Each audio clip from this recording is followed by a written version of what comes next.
so I don't have confidence in this at this exact point in time.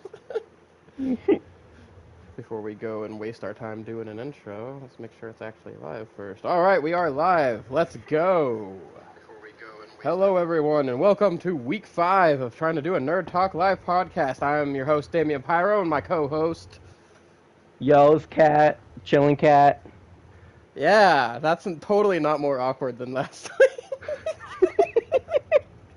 Welcome to our Nerd Talk Live podcast, and we have a special guest for you guys here today. He is my main mod. He is the first person to continuously talk to me on this channel, and the very first moderator who I nodded on my Discord. It is the man, the myth, the Matthew!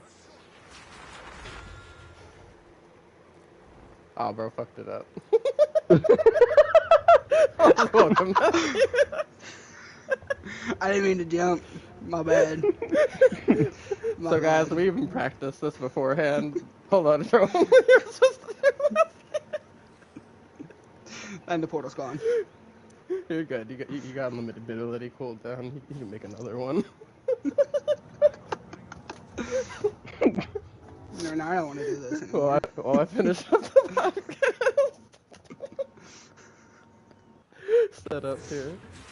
I actually want to go home now. Crazy. Bro, you're at home. What do you mean?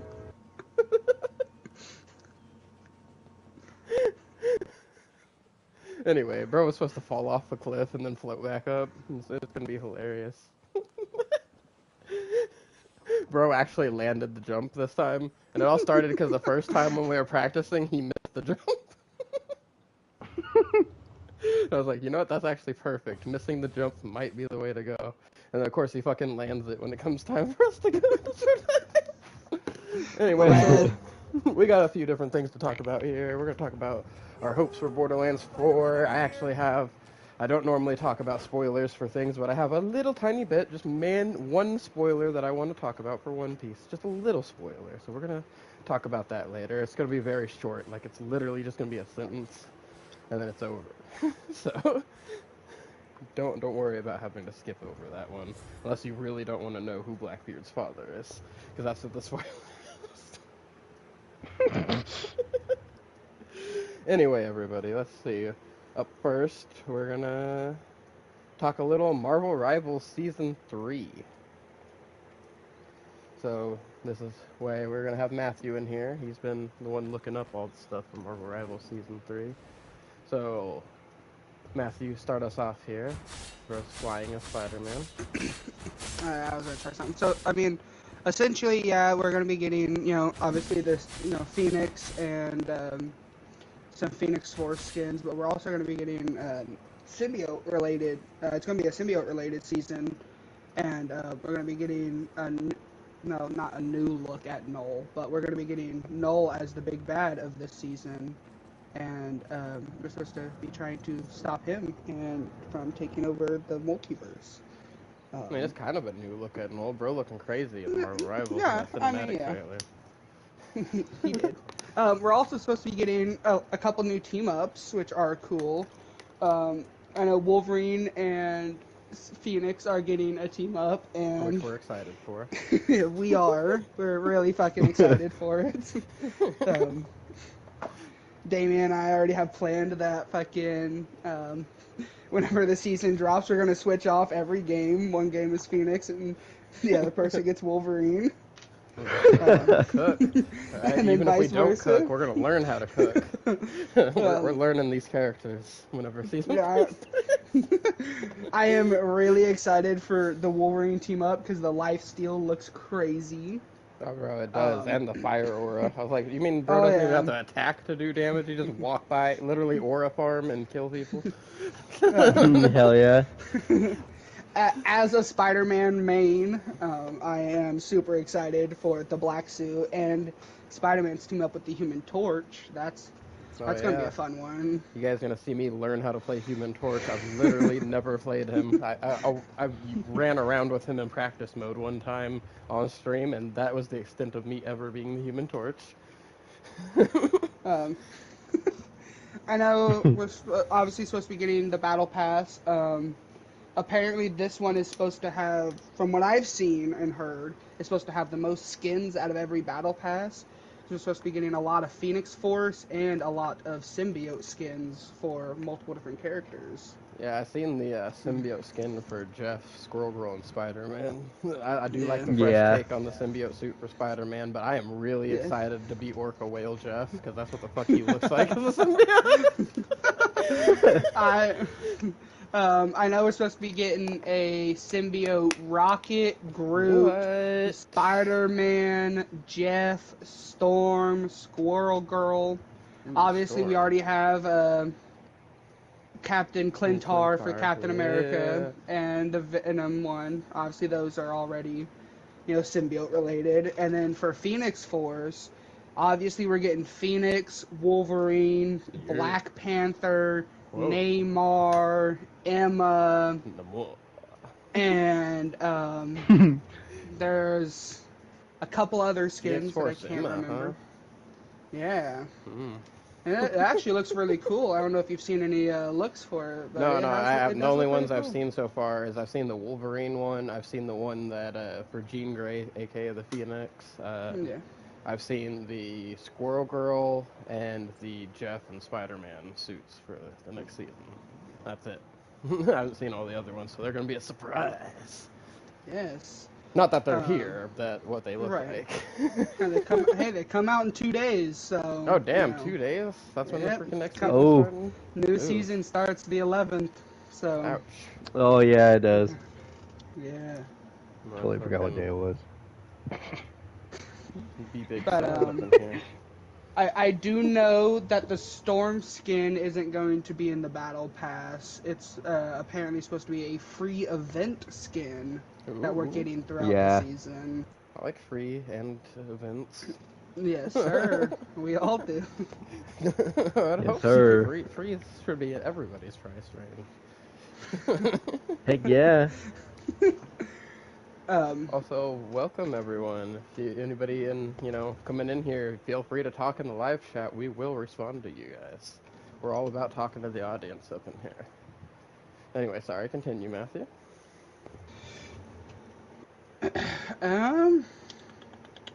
I mean, I'm personally really excited for it because, like I said, we're getting, Phoenix. We're also getting Blade to come in later in the season.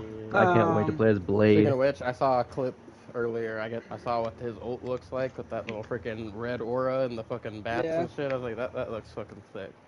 Yeah. Oh, I can't wait to main Blade. A cool thing about Blade is we got some ability breakdown leaked video. I don't know if they're gonna change anything. I saw he had a pistol. Whenever it's a shotgun actually. Oh, the one I saw, he straight up had like a pistol. It was like a little one-handed gun. It was small, and he shot somebody in the head with it. I sent you a TikTok, brother. I'm pretty sure it, bro. I'm pretty sure I sent you. I did not, apparently. Never mind, my bad. Oh, see? Look, bro didn't even send it to me, and I don't feel bad that I didn't watch it. But, anyway, we're supposed to be getting... I saw a blade fighting a blade on YouTube, is what I saw.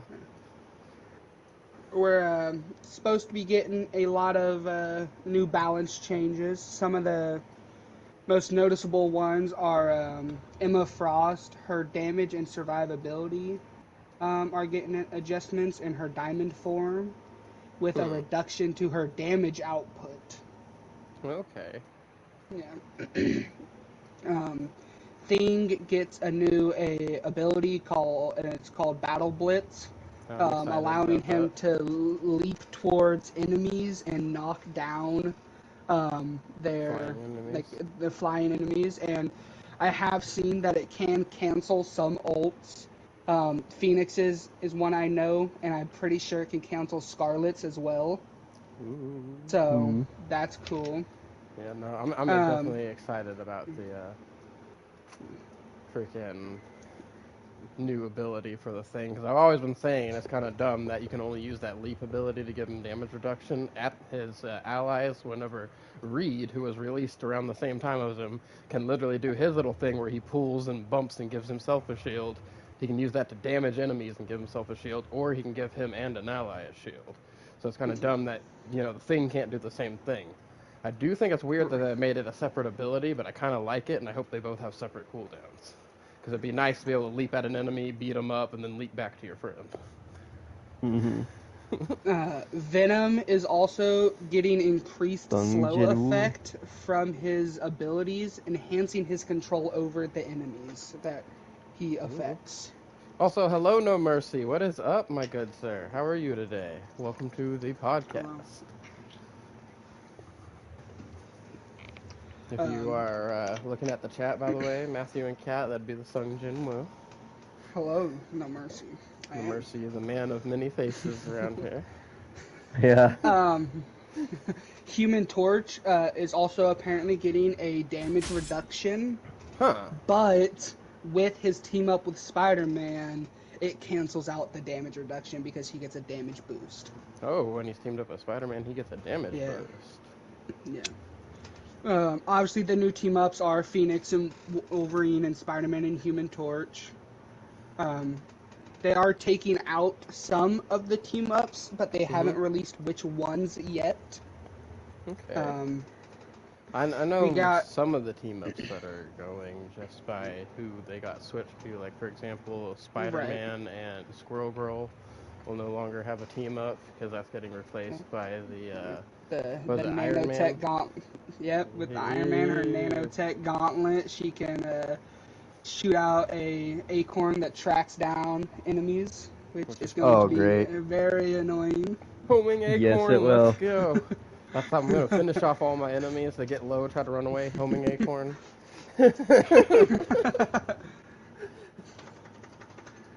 Also, we are doing great today. It is episode 5 of our freaking podcast. I've been trying every week to get a podcast going. ChillenCat here is my co-host, and we have random different guests.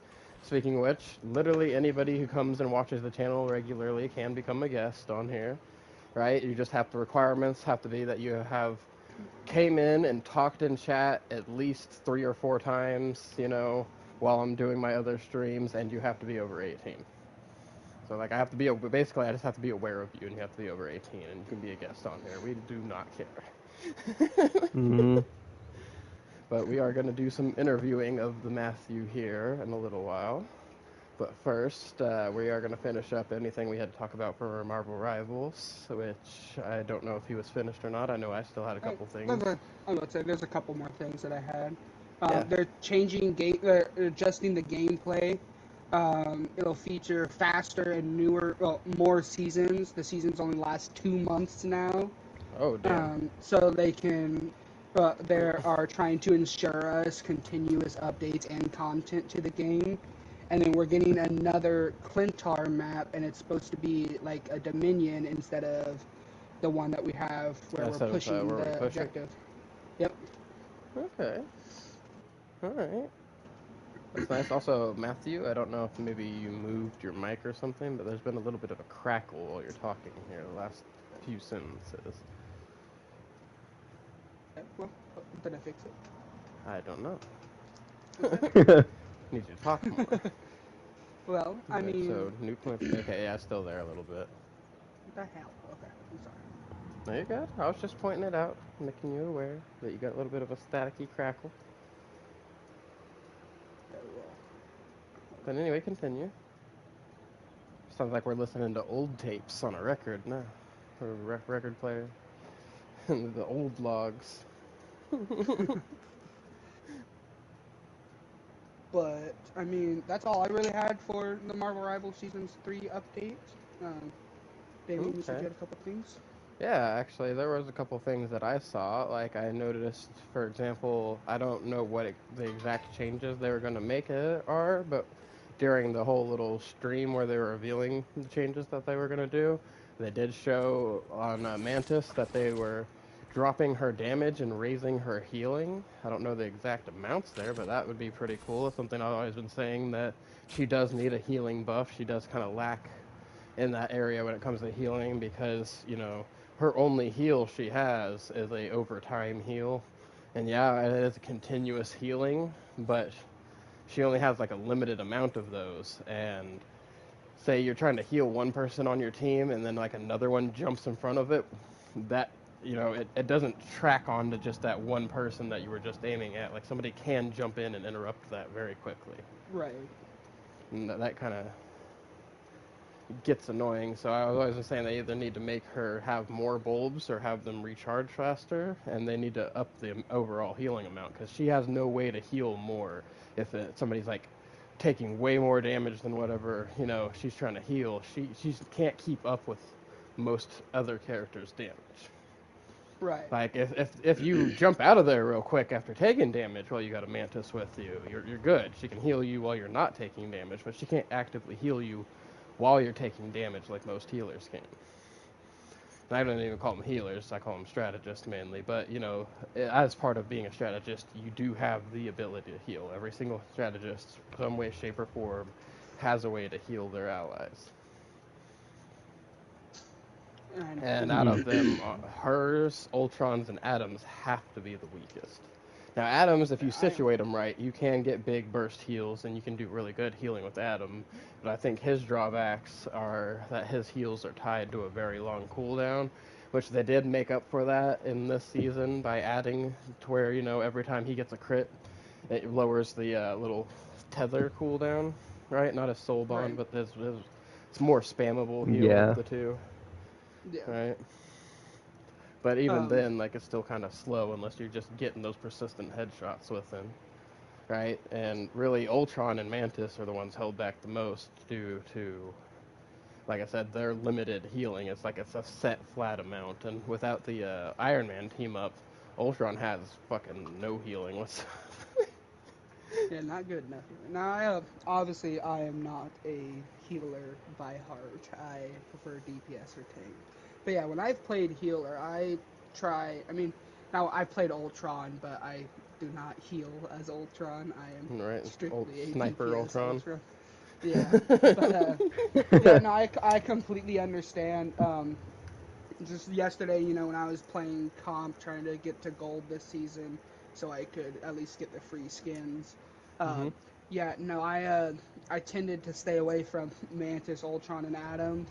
Now, because their healing isn't the best, I would say. I mean, now, like you were saying, with Adam, his is different. Like, if you're able to get consistent headshots, then, you know, Adam's a better healer.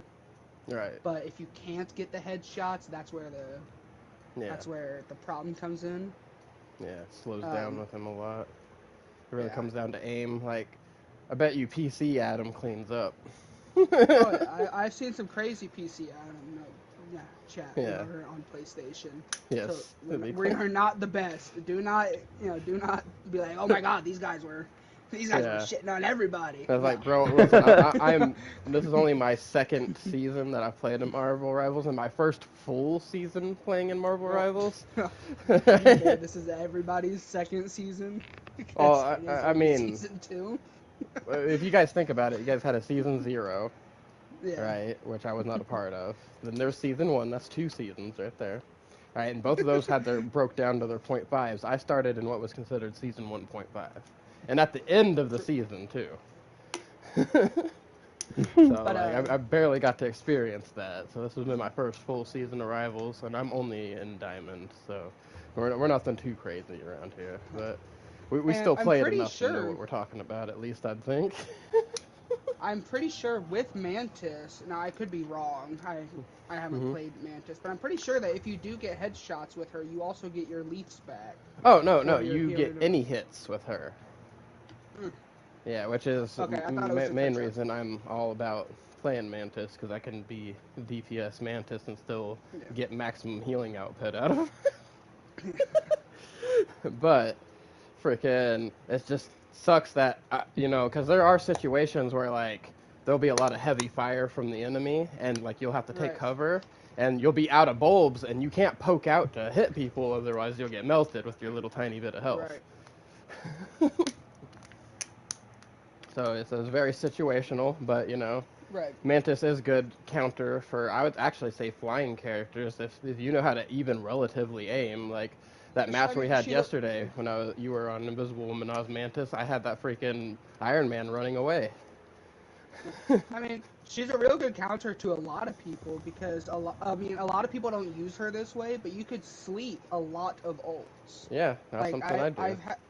I've seen people sleep Scarlet Witch, Spider-Man, And, anybody can frickin', be slept. well, not anybody, because not anybody. you can't but... sleep Luna in her ult. You can't sleep Penny out of her ult. You can sleep Doctor Strange in his ult. I've done that. I go to sleep. That's happened. But yes, there are people that are CC immune in their ults, and I have figured all of those out the hard way. Trying to put them to sleep in their ult just for their ult to fucking run me over anyway. Yeah, no, there's some good and bad things about the characters. Yeah, we can go into more characters. If you want to talk more characters, I'm about this. I mean, we can. I was just bringing up the Mantis. I mean, yeah, what other characters you got problems with? Just really, and all of them. All characters have the good and the bad.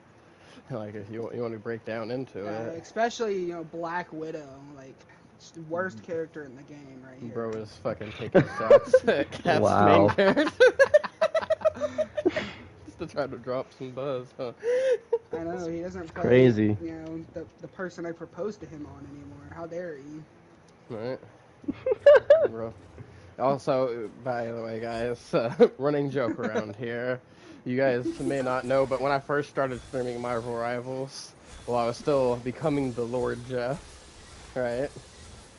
Cat was experimenting around on playing with Psylocke a lot, and Matthew came in as Bucky, and emote that he has where he gets down on one knee. He proposed to Cat as Psylocke. Hey, there we go. There's my wife. And they just kind of took that joke and they've been running with it ever since, and that's a continuous thing that sometimes gets weird on our channel, but hey, let's go. There's that, and then the My Lord thing where I was knighted.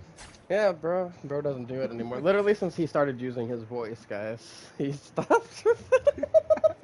Bro used to talk to me like straight up like a knight and stuff, like the moment he got in on the Discord, because all of my ranks in my Discord are all like, freaking royal related of some way, shape, or form. Like I am the Wizard King, and all my mods are royal knights. Things like that. We even have crazy old hermits. That's a special rank that's all on its own. You just got to be wise and crazy. You can be a crazy old hermit too. But anyway, all in all though, I do enjoy Marvel Rivals. I'm not a big PvP guy. I used to be when I was younger, but as I've been getting into my older time, I just like to enjoy games more. And PvP has its frustrating moments, but I do enjoy the PvP in Marvel Rivals. I did not expect to be good at a hero shooter in general. Like, I just really was like, hey, Marvel characters, let's go. I'm about this. And then I was like, oh shit, I'm cooking. You've changed a lot since, we first started playing together. Yeah. Yeah, because at first I was like, oh god, you, PvP. And now I'm like, fuck yeah, let's go fuck some people up. You went from a terrible Jeff to a half-assed Jeff now, and I'm proud of you for that. Oh yeah.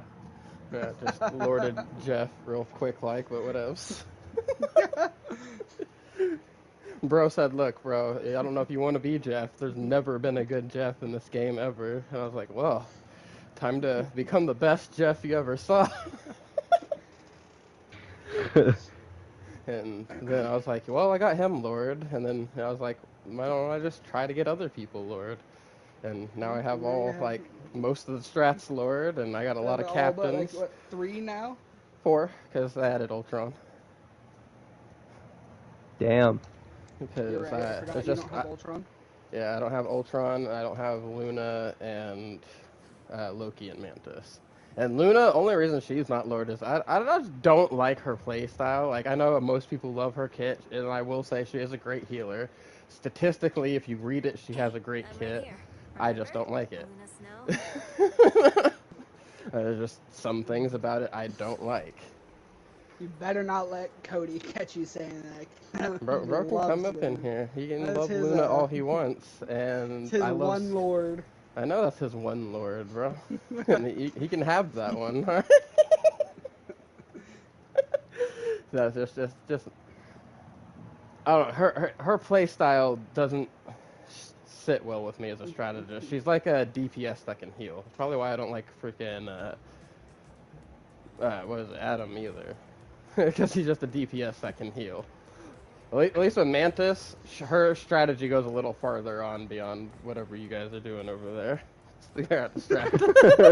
Anyway, as I was saying, her strategy goes a little farther beyond just like healing and doing damage, because she can also buff her allies to help them do damage. She can put people to sleep, things like that, and like those two don't really have that same utility. Now, Luna does have the freeze, which is very useful, but I feel like its cooldown is a lot longer than, for example, Mantis's sleep, so it's more of a oh shit button than a hey, let me take this person out of the map kind of button. Right? Mm-hmm. And I don't like that her little movement boost, like her movement kit relies on her going forward. That's the same reason I don't like the circle on Iron Man. It's because like it's a lot more positioning that you have to think about. You can't just like dash backwards real quick like you can with a lot of other characters. And a lot of times that backward dash will save your ass.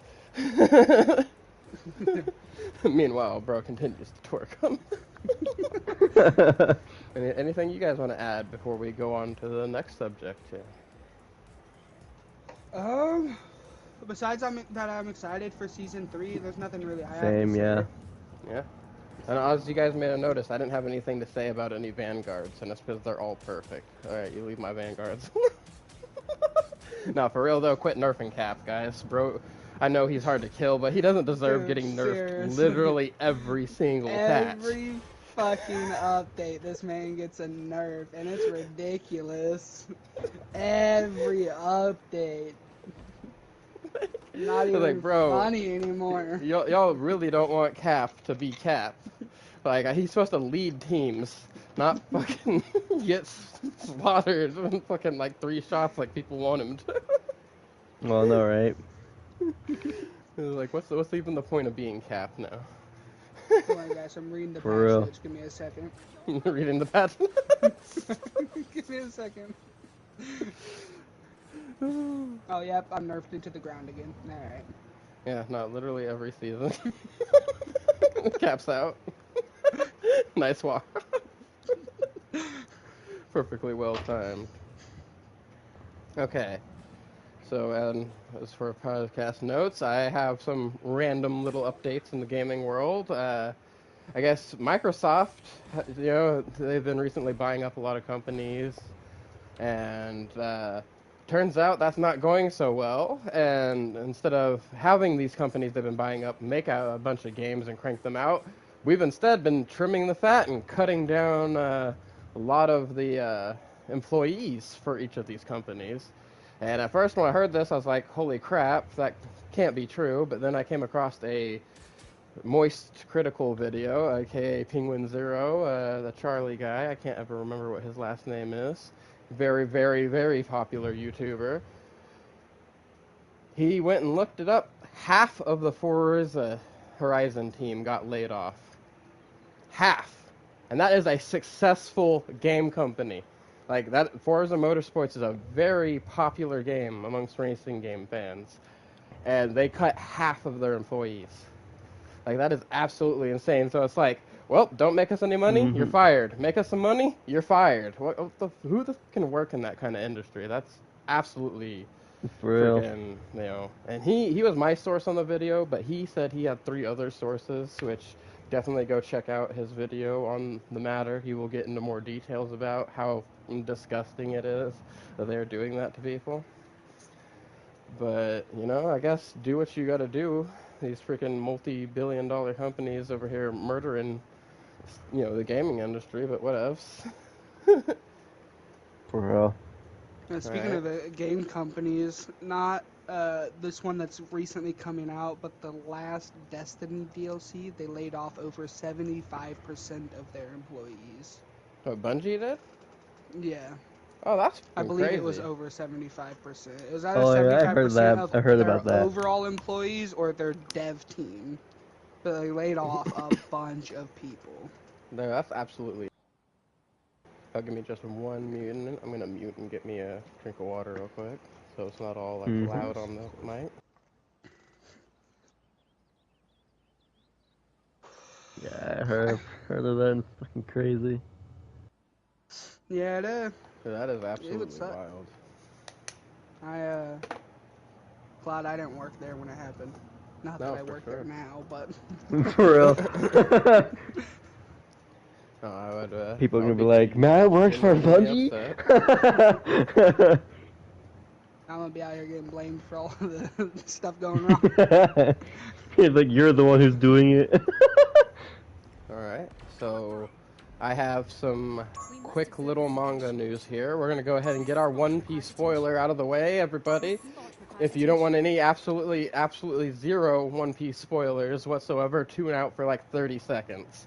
Because here we go. Spoiler in 5, 4, 3, 2, 1. They revealed that Roxy Zebek is Blackbeard's father. Alright, spoilers over, guys. You're safe now. Everybody's safe. That was it. That was it. That was the big reveal. And we're getting noised over anyway.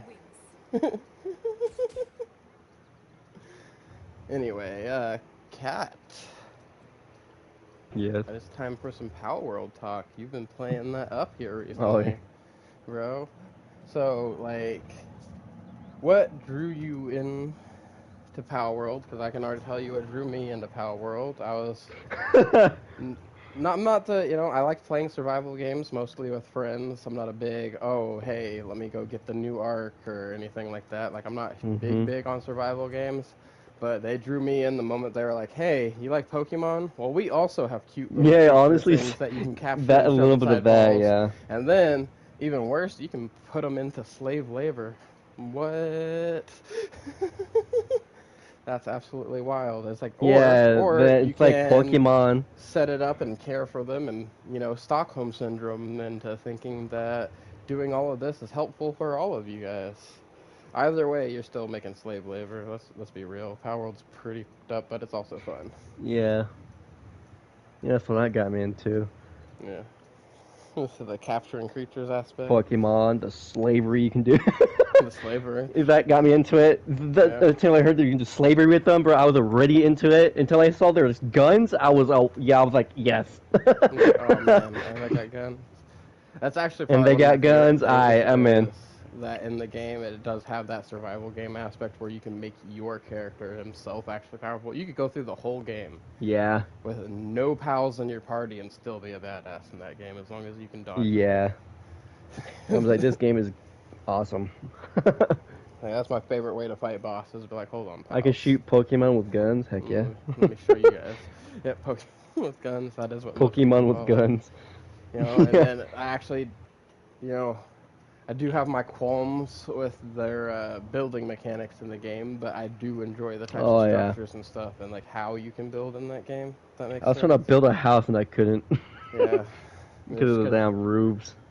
Yeah, well, I mean, you can make a boring, flat little box house real easy on that game, but how dare you want to put actual infrastructure in and corner I know, right? And stuff like that. Nope, you can't do that because the placement. Yeah. You can, but it's going to look So, weird. my house looked like a damn basket. Like a damn basket. That's crazy. Hey, I have a cornered roof on my one, but it's like a shack on the side of a wall. Mine's not a shack, mine's a house. The one I call a warden's office. A warden's office. Yeah, bro, it's because where do I really need to sleep? Like, why do I need a whole house for my character to do what in? Alright, I'm hardly ever at my bases. I come there to, like, check on equipment and drop off items, and then I'm gone again, off into the world. Like, the longest time I spend in my bases is building them and setting everything up. Mm-hmm. And then I'm gone. I got time to spend in the house on that. No, I do need that one double plot of land that has nothing built on it. That's where my house is gonna be. I was gonna make a whole fort right there, like basically fucking Turbo Mansion, Power World style. I turned off in my world.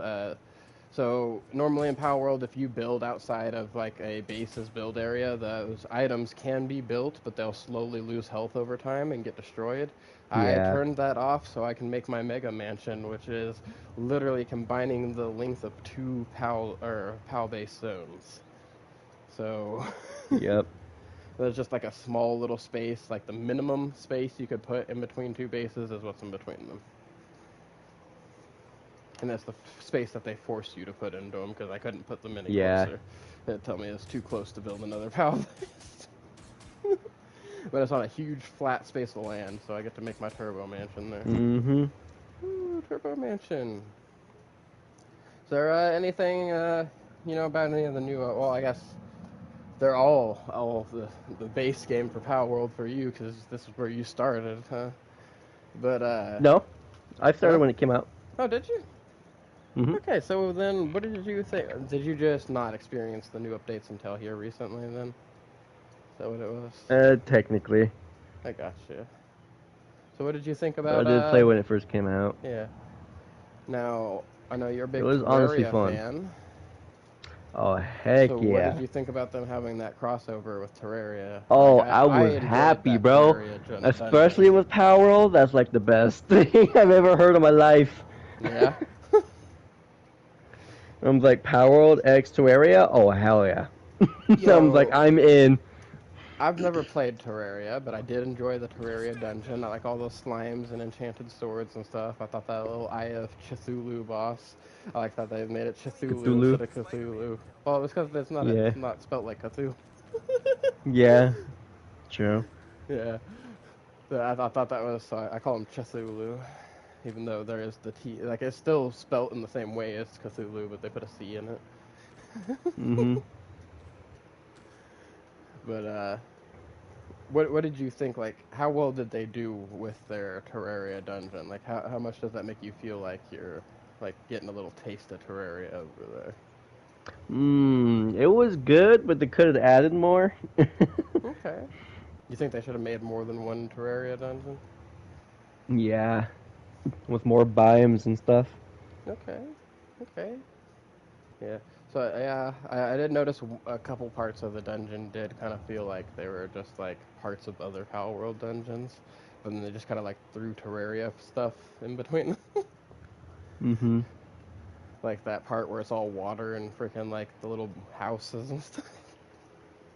Yeah. Is it like that in Terraria, or was that just? Not really, no. That's just some. There's a lot more things. I gotcha. What did you think about the Sakurajima area and the Favorite areas? Ooh, I really like the Sakajima era. I do love the Japanese theme. Yeah. Yeah, I like the freaking sakura trees everywhere. Yeah. Freaking little constant rain of pink flower petals everywhere.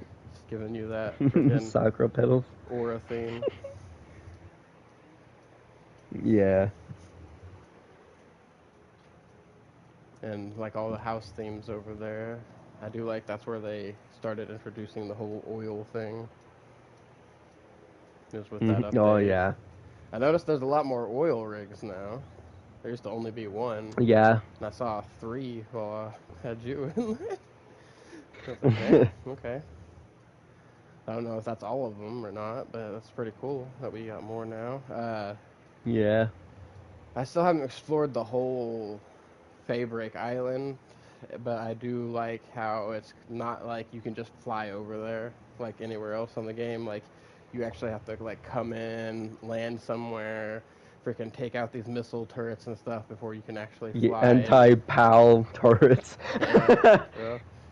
And like I do feel like it's a little bit annoying that you have to do that every time you come in, but Yeah, that's true. I do like that, it is a thing that you can do. It's not just like, nope, no fly zone, period. No, you can go destroy that crap or disable the freaking turrets. Yeah. So that part's nice. I like the new mechanics that they introduced with the whole like I do need to farm more. It's kind of the slowest thing to farm on there, but those little spots on the ground where you get the star sand or whatever it's called. Yeah. And I do like having to find the chromite using the metal detector and a smoky. I thought that was kind of unique. Yeah. Like, I was like, oh, we need more stuff like that in Power World. I mean, you don't really need smoky to get chromite, but if you have, yeah, guys, use smoky if you want to get more chromite. bro, Make sure to have them out. Don't just put them in your party. Yeah, you gotta have them out walking with you. Yeah. So he'll increase your yield. But it's pretty good. I do like all the new like armors and all that stuff that they're upgrading. I'm wondering if they're gonna add any like vehicles or anything. However, I really wish they added more Terraria armor to the game. Like the Hollow armor is great in Terraria, but it's not the best.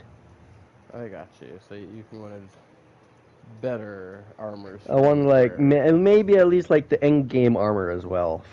That's in Terraria. Yeah. Like there's the Solar, there's Vortex, Nebula, and some other one. Bro's got a list. Okay. Like I'm melee in Terraria, but I really wished they could have added the Solar armor to the game to my Power. That would have been awesome because the Solar armor in Terraria looks fucking dope. Yeah. I'm hoping with all these crossovers and stuff, because we have all the different weapons. Like we got melee weapons and we got guns and stuff like that. Why can't we get like some kind of spell type thing? Like I want to shoot a little. Yeah, I really wish they keep collabing with Terraria and they keep adding Terraria things to Power World, like that Zenith sword I was talking about. Where all the swords combine. See what that's like in Power World. That would probably be the most fucking powerful weapon in Power World if they're actually gonna add that. Some of those Power World things like multiple swords. Like that freaking one. That Terra Prism.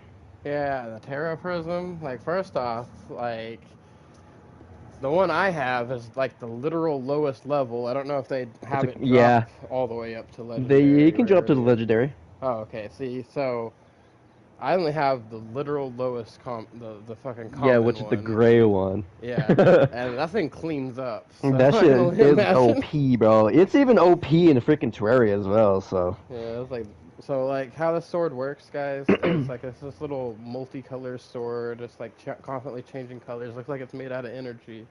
But every time you swing the sword, up to I want to say 9 times, it makes another copy of itself that floats around and attacks the same stuff you're attacking. In fact, actually, you don't even have to attack anything, because if something within a certain radius of you gets aggressive and goes to attack you, those swords are on it. It's a good filter for what's friendly and what's not friendly. Yeah. I wish they could have added more bosses to the Power World. Okay. Like, of course, the Eye of Cthulhu's in the dungeon. It's pretty cool and all, but of course they added Moon Lord as the raid. I mean, I like that. Okay, so they could have added more at least.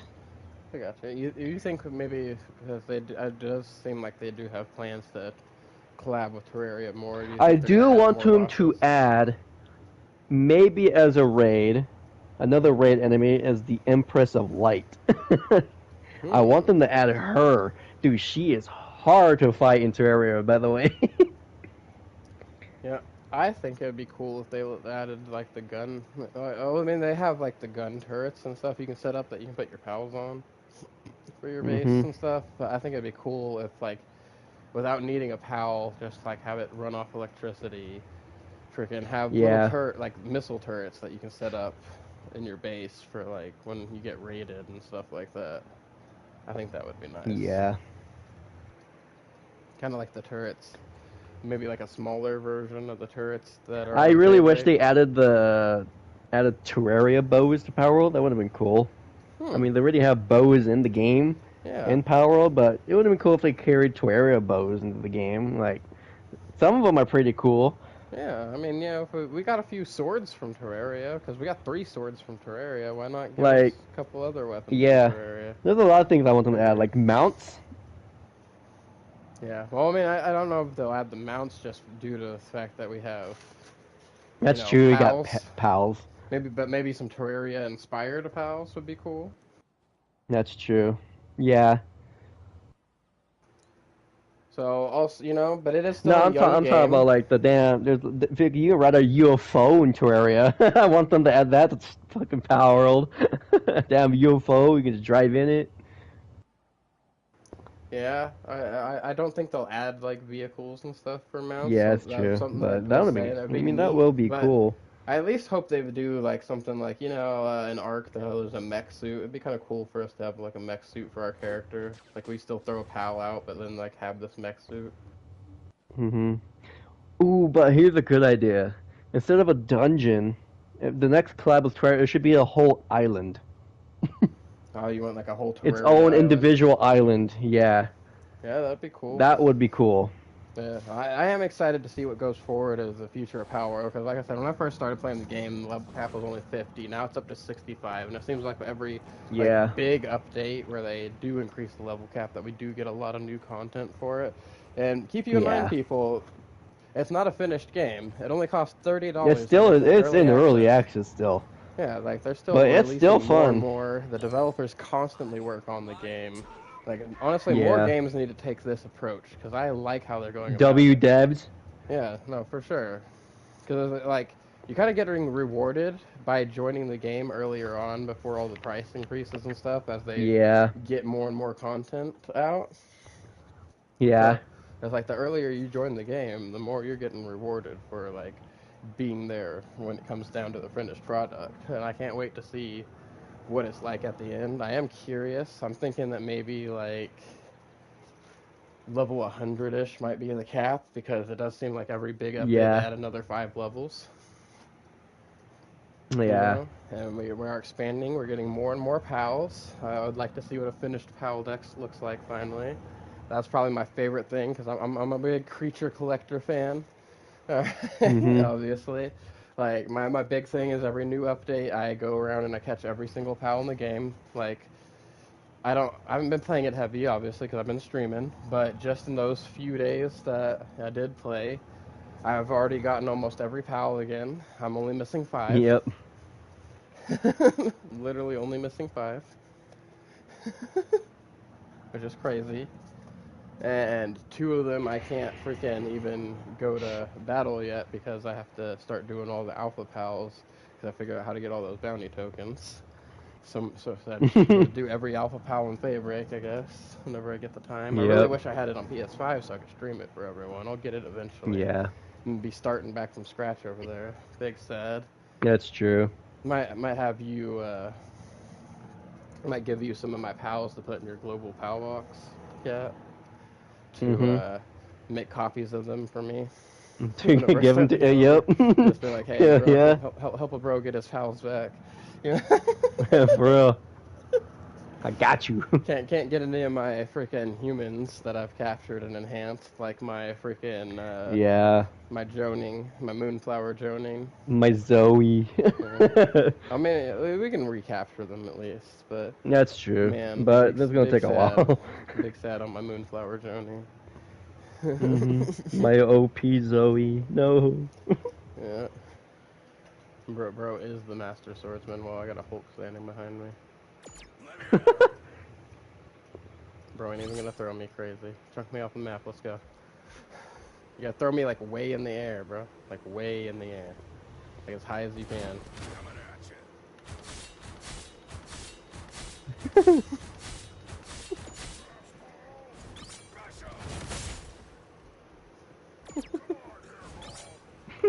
Anyway.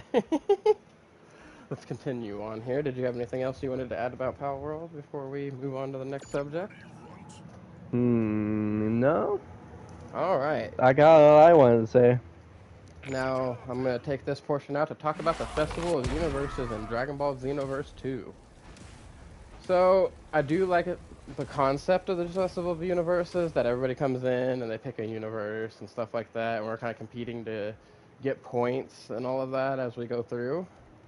But what I don't like about it in particular is that, like, you're kind of forced to do the same thing over and over and over again until you get to weeks like this week in particular. This week is the Elite Patroller matches.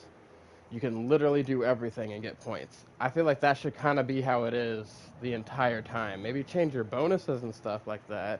Or if you are going to have set things, like whenever it was all parallel quests and stuff like that, at least have it change up a bit more. Like they literally have the bonuses on the same parallel quests all week. Like, I think maybe every match you go in, it should randomize which ones are the boosted ones, or at least every day change up which ones are the boosted ones. Give some people a little variety to work with. Otherwise, it's going to get very boring, and kind of filter out the challenge a bit more. Like, if you join the tournament, there should be like a minimum participation like days for like in a week.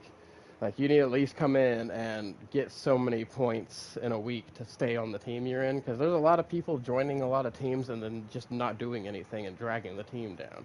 Because the more people that are in a universe, the lower your multiplier is for getting points. So, like, for example, I'm in Universe 7. We literally have more people in our universe than the other two universes combined. And we are so far behind on points that it's crazy, because we don't have everybody that joined our universe actually going in and trying.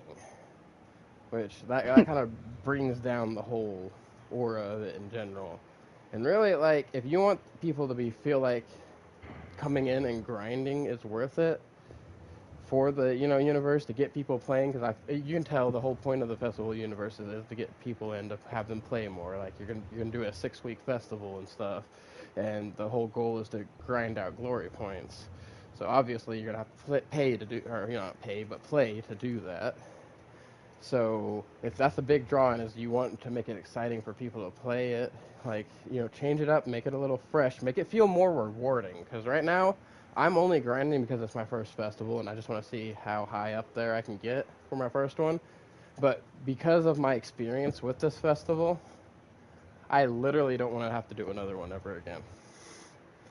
Like, I don't even care that my universe isn't going to win. I don't need the little shiny aura. It's not worth having to go through all this crap every single time. Mm-hmm. Like, and the rewards, like, they cap out at a very low time. Like, I think every week we should have a set of rewards to work for that makes it worth grinding the points out.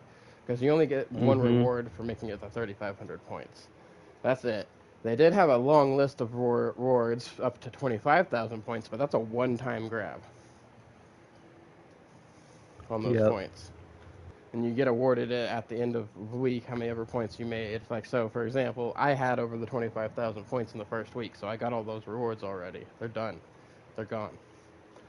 And, like, that first burst from that week was like, heck yeah, that's a lot of rewards. But literally the second week, I got crap.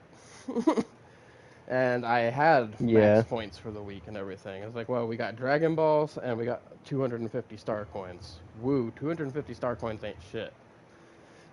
Especially for how expensive everything is in the star coin shop. Like, I feel like maybe every so many, I'll say like every 20,000 glory points, they should just give you 100 star coins. Like, that would make it more worth grinding out, and so people would feel like, hey, I can actually get everything in the shop. Instead of, I get why they made it so expensive, so then you have to be like, oh, well, the next Festival of Universes comes along, I gotta get the fucking star coins again, so I can get the other shit that I missed, Yeah. And they make it very picky-choosy on what to get. Like, it's just all around, it's a good idea, but a bad setup. That's pretty much all I have to say about it. Like, other than this week being great, like, I like the freedom to be able to do what I want. Like, I can come in here and I can grind expert missions and get stuff, leveled up my characters and things like that. And, like, literally anything I can do freaking can get me glory points. What I don't like about it, however, is I still feel like if I want to get the most possible points for my universe in this week, I have to grind out the most optimum way. Which, so far, the most optimum way I found is grinding out the freaking Vegeta expert mission, because you can kill them really quick, like, literally less than a minute, and that's 630 glory points. which isn't the most glory points you can get in one setting, but being able to get that amount in less than a minute makes it the best way.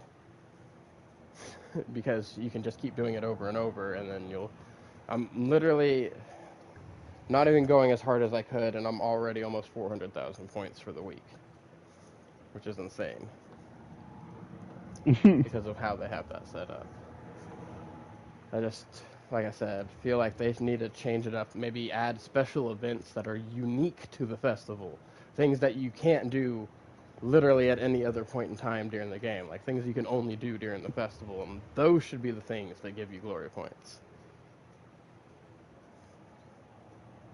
Like, also, like, add more universes. Kind of having it down to just 3 universes from the Tournament of Power, kind of, I don't know, doesn't sit right. I don't get why they kind of just did every universe, because I think that the player base would be more spread that way. Because out of the 3 universes they picked, like, I understand why Universe 7's picked the most, besides the fact that it's the main universe in Dragon Ball that we follow along with, right? Like, who really wants to join Belmod or frickin' Champa over Beerus? Other than, I know, right? Like, if you don't really care about, like, the aesthetic of your team and you're just going in there for points. And, like, I was like, oh, well, this team's winning, so I'm going to join them kind of mentality versus, like, I want to join this team because of this, and this. Like, give it a little more variety. Make people feel like their choice is worth it. But mainly, make special event, like, matches or games and stuff that only happen during the tournament. And there should be 2 setups, okay? There should be a PvP setup that's different every week, and there should be a PvE setup. Player versus player and player versus everyone. Those 2 setups should be set up every week.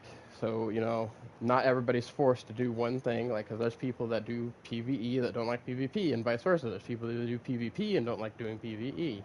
And it sucks having to be forced into that one thing if you want to get points for your universe. Yeah.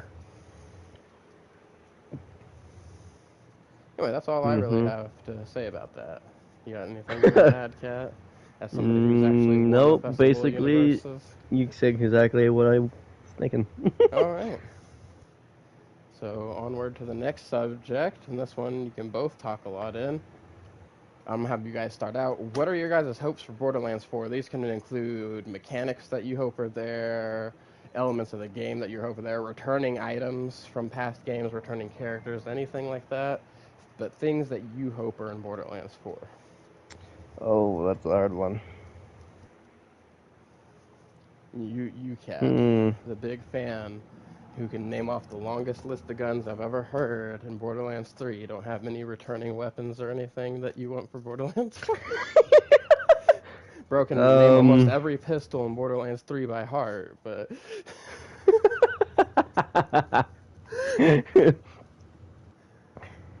I mean, shit, the companion. No, there we go. That's what we're looking for. What are things that you want to be in Borderlands 4? Like for me, for example, I'm just gonna throw off. I want them to bring back the auto sell rarity that they added. Oh yeah, toward the end of auto Borderlands sell, 3. of course. I really do hope they keep the max level character new game. If we finish the game with the max level character, of course. I got you. I really like that. That was pretty cool, feature. Yeah, even if they don't have that like right away, which is understandable because that's true. Like, yeah, understandable. Yeah, like that's true. Obviously. That's very understandable. Until the game actually like comes out and everything's out, then yeah, they can add it. Yeah. But yeah, I hope that auto sell rarity is like in the game as soon as it freaking comes out. Yeah, I really like that. Big time. So loud, Cat. Yo, it's because he's got passion. Alright? This is the passion that we need for Borderlands 4. I want them, well, it might be this a hope. Badass looking skins. I don't like cool looking skins. Okay. Now, I mean, 3 had cool looking ones, but... Yeah. I do know that, because I do like how they go about the approach, because skins in Borderlands aren't really skins, they're more colors. Yeah. Right? However, I do like that it seems like they're adapting the approach, but making it a little more detailed of Borderlands 3 and Tina's for 4, because we do know that there's going to be heads, and we do have, the different skins and freaking Yeah. bodies, which... I really like the bodies where you can just change your clothes. Yeah, because that's more akin to how skins work in most games,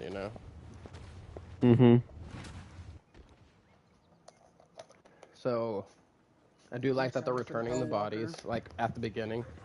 Hey! Bro, there's confirmed Hellwalker, so... I know. That's true. I'm excited for it. Oh, yeah. But what are things that, we haven't seen, or that you haven't seen confirmed, that you would hope would be in the game? Well, that's what this segment is. I don't know, because, I've thought about some things, but those are already confirmed, so, there's nothing I really have thought of. Well, like how I told you all both ahead of time to get things that you're... I tried! Yeah, I really couldn't. Both came at me with ums and stuff like that. Yeah, I really couldn't. The things I'm thinking of is they'll probably never add, but... Bro, it's still, if there's things you hope for, even if you think they'll never add them, let's hear them. Yeah, that's true. That's why that's what I want. Like, and some of them are like part of the game. Well, not part of Borderlands, but and there are more of the Tiny Tina's side of their game. Okay. I really like that armor thing, but don't make it like, the armor with the different effects and stuff.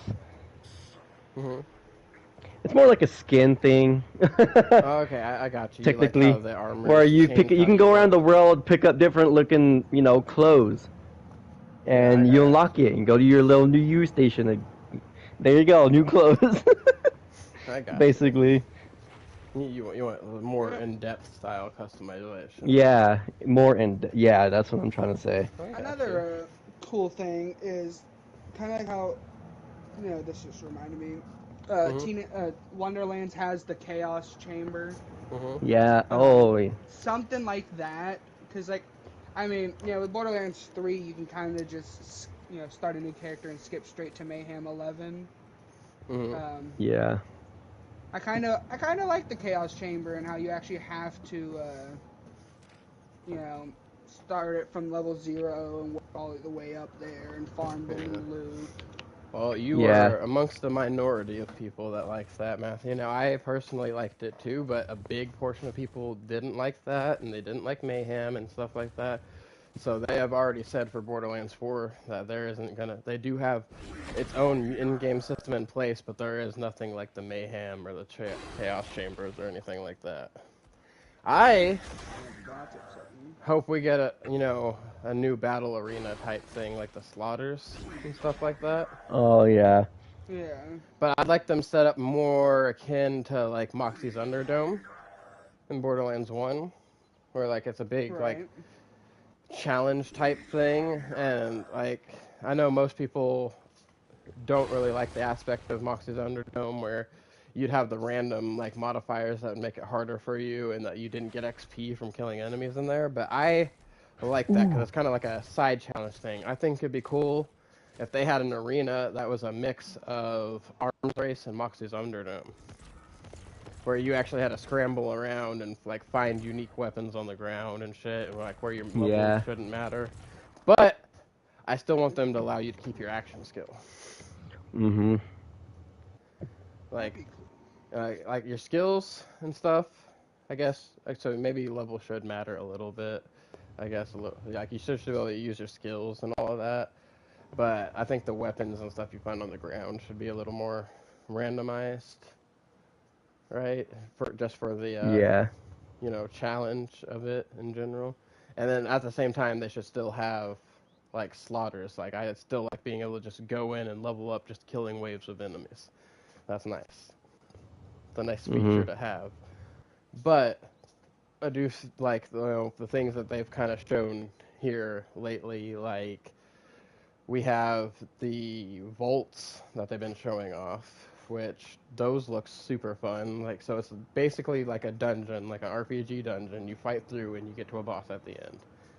And now, because of the new system with the Moxie's Encore machine, right after you finish that, you can either just fight the boss over again, or you can restart the entire dungeon. If you wanted. Like, there's an option to that. Also, if you finish any mission in the game, you can also use the Moxie's Encore machine for that.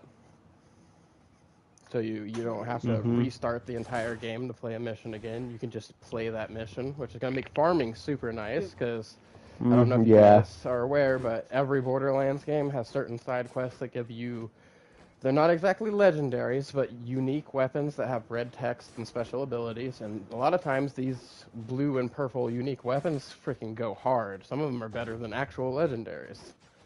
Yeah. So, now, being able to farm for those and getting a good roll with them is going to be a lot easier, but also harder because of the new license part system. That's what's going to make everything crazy for Borderlands 4, because what I've been seeing, the number of parts you get, the maximum number is dependent on the rarity of the item, but that number is a set of rolls, and then what those are is a set of rolls. So, like, for example, earlier in the game, you're less likely to get a multi-roll purple, for example. Even though purples can spawn with up to 4 licensed parts on them, you're less likely to see a 4 licensed part purple gun. But besides that, the licensed parts isn't like a complete overhaul of how the gun parts work, because the old gun parts are still there, the ones that modify just the damage and accuracy and stuff like that. Like, that's still available. So getting that god roll is going to be super crazy, because it's getting a god roll with the licensed part behaviors of the gun that you want on.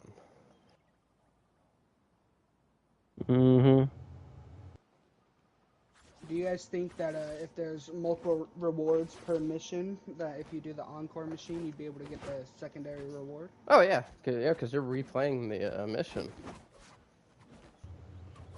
So if there is, like, a choice between, like, this gun or this gun, you could just replay it and get the other one. Because you're replaying the mission and you're re-getting the rewards. Yeah. They show that's how it works. But they didn't show, like, I don't know if they still have those types of choices, because I don't know if you noticed for Borderlands 3, for example, you didn't really get those choices like we got in Borderlands 2, like, hey, if you do this, you'll get this reward, or hey, if you do this, you'll get this reward, or you turn a quest and it's like, do you want this one or this one?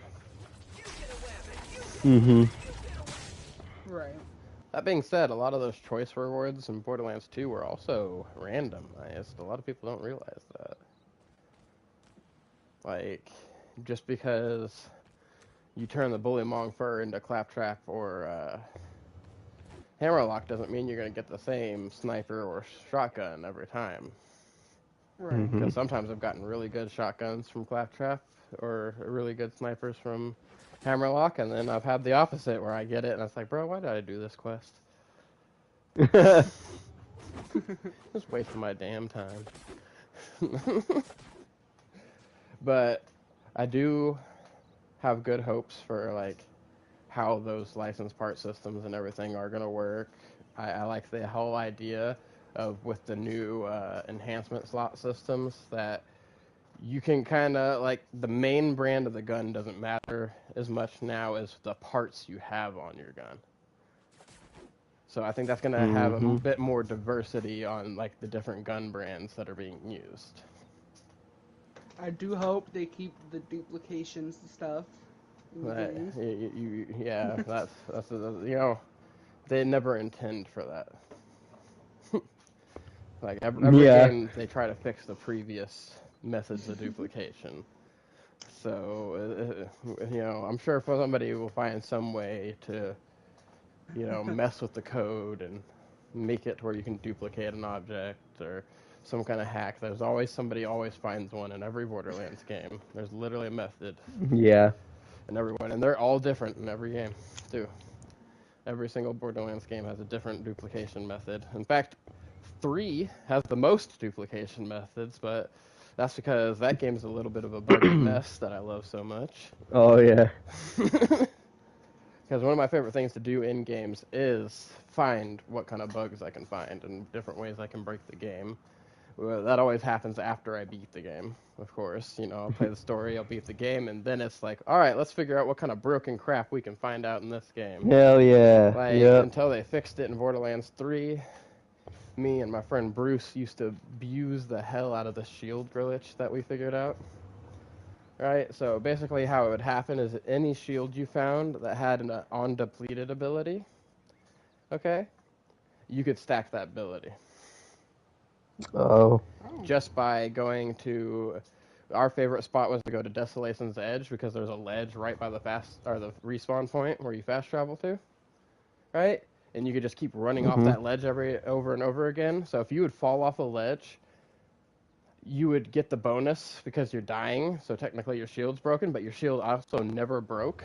And so you'd get that bonus every time, and it would just keep stacking the bonus on top of each other until your shield actually breaks. Game. Yeah.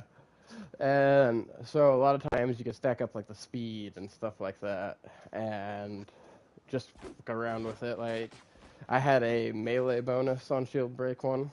So, like, I'd stack that up. Our favorite one was the sprint speed on depletion, right? But you could also, like, health regeneration, stuff like that would go fucking hard.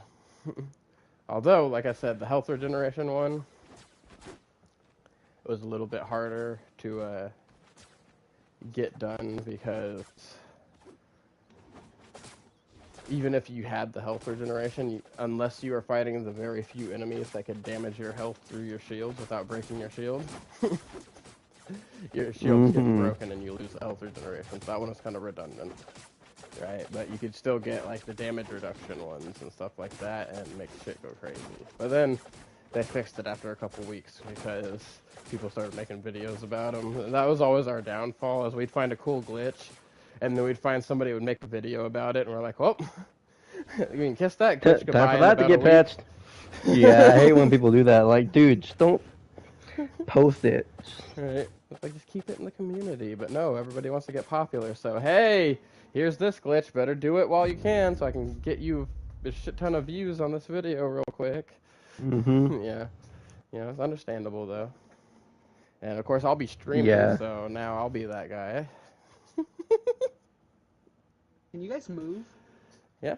Nope. Nope. I don't know. Can I? I can't move. I can uppercut. That's it. It shows you moving audio all anymore. around my screen. Like, I can press the uppercut button, but that's all it's letting me do. Oh, no, I literally can't move right now. Hold on. Oh. What happened? I don't know what happened. Technical difficulties. I heard the sound like we were going into a game, and then I just couldn't move anymore. That was weird. Okay, I left and came back. It'll be Ultron this time, I guess. Get. Ooh. Gotcha. Oh. What? I'll have to turn the ability cooldown back off.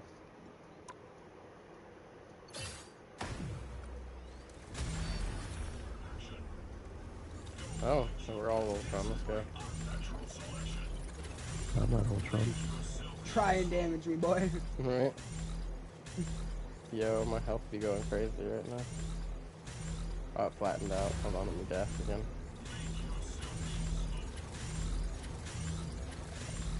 Alright, anyway, back to our subjects and talking. So, I didn't get into my hopes for Borderlands 4 yet, so these are some of the things that I hope for in Borderlands 4.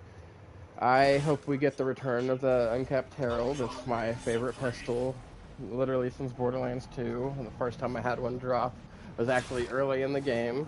I didn't know that you could farm savagely for him until I killed him and got one, and I was like, whoa, bro drops legendaries. Because,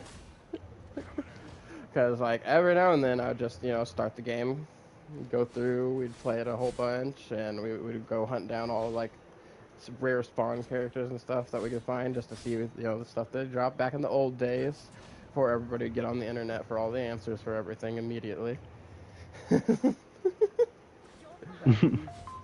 And, it was like, it was a great discovery, but it was my third playthrough of Borderlands 2, and I was 0.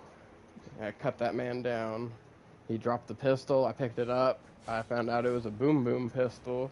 I was like, oh, that's pretty cool. But then as I started using it and getting it again from like other places at higher levels, and getting it in freaking true and ultimate Vault Hunter mode, I started to realize just how overpowered that pistol really was. And it's just, I don't know, it's something about just being able to freaking come in like an explosive gunslinger and just eliminate a whole area of people real quick that I like about the Herald. I don't like it as much in Borderlands 3. It's still good in Borderlands 3, but in Borderlands 2, that pistol is a freaking beast. Which brings me on to a new thing that I thought of the other day. I would really love it if they would bring back the B shield from Borderlands 2. Okay? It wasn't all that complicated and overpowered. It's like people try to make it out to be. Like, you actually have to be good at the game to make the shield viable. Because it's a very small shield. It does not tank a bunch of damage, and to get the bonus from it, your shield has to be full. So in order to really get the maximum potential out of a B, you have to not take damage. Which means you have to be quick, and you have to dodge, you have to have good positioning, you have to kill something before it even knows you're there. And that's something that I really liked about it. But I'd also think it would be cool if they kind of made like because they have new armor type, like it's a new type of shield. They actually added technically 2 new types of shield, but one of them kind of just comes from like abilities and things like that. So you got over shield now, which is like an extra shield over your shield that you can get from certain abilities on certain characters or items. So that's kind of cool. But that's not the big deal here. The big deal is they now added armor as a shield type. So any bonuses and any skill trees that affect shields in particular will also affect your armor. But armor works a lot different than shield. So armor is going to be a yellow segmented health bar that you have on your character while you're wearing an armor. And it's going to constantly regenerate no matter what. So if you're in combat currently taking damage, it's still going to regenerate. But its regeneration speed is a lot lower than a shield, which shields, as you may know, only recharge while you're not taking damage or you're outside of combat. And they have a delay and then a recharge rate. These do not have that same thing. They have a recharge rate and they have a damage reduction bonus. So while you're actively in armor, you're taking less damage based off the damage reduction bonus. Can y'all quit pinging and making a bunch of noise while I'm talking? It's very distracting. Here's the cat. What? What did I do? Meanwhile, Matthew's still cranking out fucking mines, which is the loudest sound over here. Just turn on friendly fire and drop down here real quick. Right? Just want to check something out. Mm-hmm. No, we already know how that's gonna work. Anyway. No. They keep spitting out more and more mines as we talk. Watching them all crank out. Anyway, now I've gotten completely off subject and forgot what I was talking about. Oh yeah, armor in Borderlands 4. I'm gonna fly over here, guys.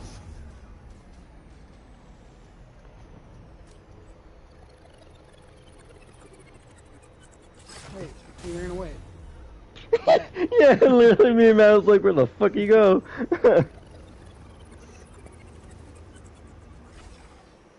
You can't escape from me, Damien. Keep talking about armor. Yeah. Fucking, you guys completely derailed me. Like, all my flow and everything. I'm kind of upset right now, I'm not gonna lie. Aw. Anyway, as I'm saying, so it's going to be a lot different than shields are in the aspect of, first off, its weakness is different. Shields are weak to electric. This is going to be weak to corrosive. Your each individual segment is actually going to take a little longer to recharge and come back than how it recharges if the segment doesn't get broken, if that makes sense. And if your armor gets completely broken, then there is a little bit more of a, time before that thing starts to recharge those segments again. But that delay is not affected by whether you're in combat or not, like it is with a shield. So there's not all shields are designed to protect you and get you the ability to come out, do some damage real quick, and then dip back and get behind cover. This is more meant to be like a active while you're in combat style thing. And there are going to be a lot of shield bonuses and armor bonuses that are unique to each other. For example, you have abilities on shield break or fill. Well, you also have one for segment break and fill with the different characters and the different armors. For example, Amon himself has specific abilities that trigger every time you lose or gain an armor segment, which is pretty freaking cool. And there's also shields that give you certain bonuses and things like that. But the big thing I'm excited about for the armor is the flat damage reduction bonus that they give you while they're active. Like, it's not like the shields where it's like, alright, so this is basically an extra amount of health that equals this number. No, you have an extra amount of health that equals this number, plus you take reduced damage while you have that extra health. That's pretty lit, right? And one of the things that I hope for in Borderlands 4 with these new shield types is that they have a armor that's kind of similar but different than the B. I want it to give you a damage bonus, but that damage bonus be linked to the number of links that you have up left still. Like, for example, make it like a 3-segment shield, but you get like a 25% damage bonus for each segment you have currently active. So while you still have 3 segments, you get that full bonus, but as each segment breaks, you'll get less and less damage, making it kind of more important to keep your armor up if you want to maintain full damage. Because I really love the B shield in Borderlands 2. It's my favorite shield, and there's not really any other shield in any game that kind of gives me the same vibe. Closest thing we get to it is a shield that gives you a damage bonus in the opposite direction of the B shield, and that's the Cursed Wit in Tiny Tina's Wonderlands. So you get 100% damage bonus to enemies that are close to you while your shield's broken with the Cursed Wit, which is really nice. I just hate that they limit the damage bonus to enemies specifically that are close to you. And I hate that it's while your shield is broken, because then it's only viable on a couple builds on certain classes that allow you to either reduce how long it takes before your shield starts recharging or eliminate your shield recharge altogether, like the Spellblade, for example, with the glass cannon skill, which allows you to literally make it to where your shield never recharges in exchange for a damage boost, which also pairs really well with the Cursed Wit, because not only do you get the damage boost from your glass cannon skill, you get the damage boost from the Cursed Wit when your shield breaks, and then your shield won't restart charging again, so you continuously have that bonus once the shield breaks. And the only way to get that shield to recharge is either refilling it with items in the Chaos Chamber or using the freaking medical machine to restore your health. Or having somebody drop shield charges that you pick up. Basically, other outside sources. Your shield's not going to regenerate normally anymore. Another thing that I hope is in Borderlands 4 is in-depth vehicle customization. Now, they have talked about how the vehicles now are going to work by having these customization cores that's going to affect how they look, what weapons are on them, and stuff like that, but like the stats on your vehicle and everything is going to be affected by these cores. There's no longer going to be like the old vehicle types, like the Cyclone and the Technical and the freaking Outrunner, which each have their own unique individual driving styles compared to the other ones. like, and then you have your things on for 3, an example that you could change on those specific vehicles. That's not going to be the same because we all have the same base vehicle.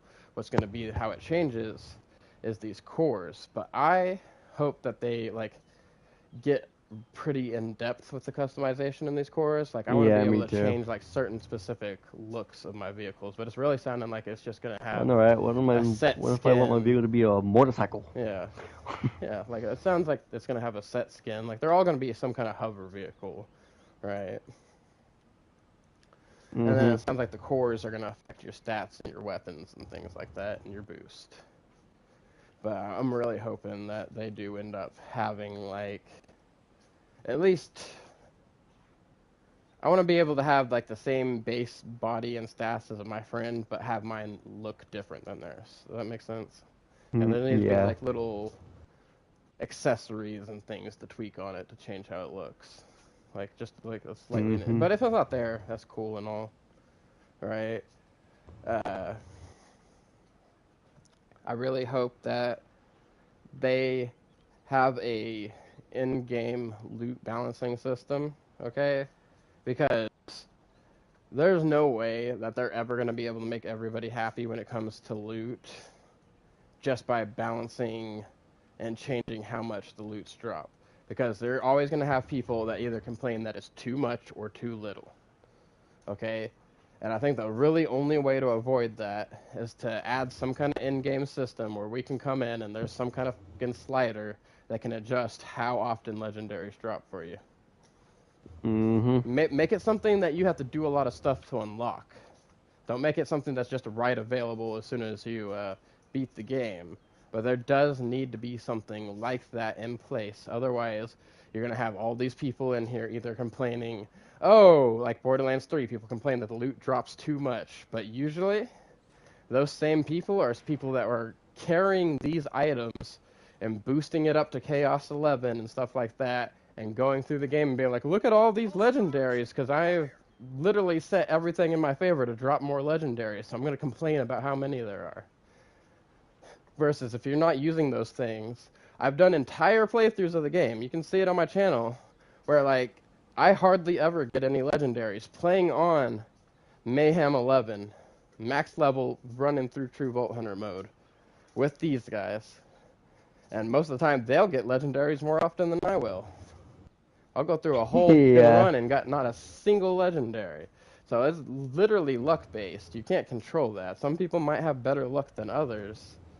But if you're not sitting there using all the freaking luck-increasing items, you're not going to have these Mondo giant freaking payouts of legendaries. Like, Mm-hmm. there's more up to you on that one. But that being said, there are still areas where no matter what you have on, like the Slaughter Shaft, for example, if you go in there and you do all 5 rounds, there's going to be legendaries everywhere. There's nothing you can do about that. And I can see in those certain situations, yeah, legendary drop rate's a little bit high there. My biggest thing with legendaries in Borderlands 3 is that all of the loot pools, and this is my same problem with Tiny Tina's Wonderlands too, are too cluttered. Every single loot pool in Tiny Tina's and Borderlands 3 is way too cluttered with so many things, and I'm glad they're bringing back dedicated drops, but there needs to be, like, if you're gonna keep adding a bunch of legendaries, which I'm okay with that, there needs to be, like, a set system that does not change for these legendaries. Like, I don't want the guy who I go farm for a fucking, let's use a Skull Smasher, for example, to lose his value of me farming him, all because you threw the gun in another person that has a better chance on the better loot pool. And you added him later. So now this guy, no longer worth it. He was the dedicated guy to drop that, but now you can get it anywhere. So why does it matter if you're farming this guy? Because I can literally get it at anywhere else on the map. Right? Because later on, you guys went and decided, hey, maybe this should be available in more places. Like, they did the same thing in Borderlands 2. Alright, there used to only be a few places you could get a bee or a freaking unkept herald or something like that. Now you can literally go in and farm freaking Uranus for almost every item in the game. minus like the Seraph items and stuff like that, and certain effervescent weapons. But his loot pool is so huge and ridiculous that it kind of makes other farms redundant. Because you can just as easily get it off of him. And he drops so many objects at once. And there is a truck pulling up to our house. Hold on, guys. I'm not expecting this. I'm going to have to go ask my girlfriend if her dad or somebody was supposed to be showing up. Uh-oh. I'm doing this my way.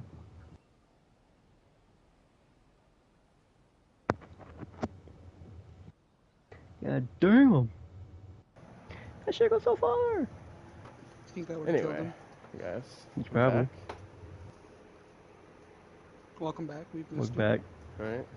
As I was saying, okay, so I was going on about how, like, the loot pools and stuff. So my big thing is just keep the dedicated drops as they are as you go through. If you're going to add more legendaries, make new people for those dedicated drops, if that makes sense. That's something I hope that it stays in that way, shape, or form.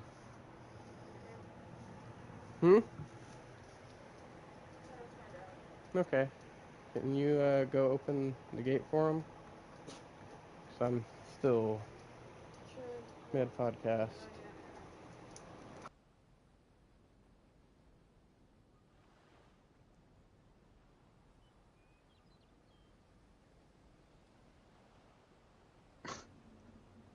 What are you looking up at, Cat?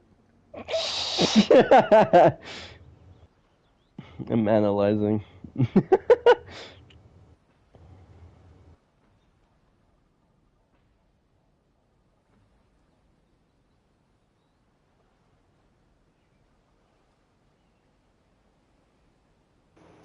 Alright, sorry about that, everybody. I was not expecting any interruptions. And had to wake her up.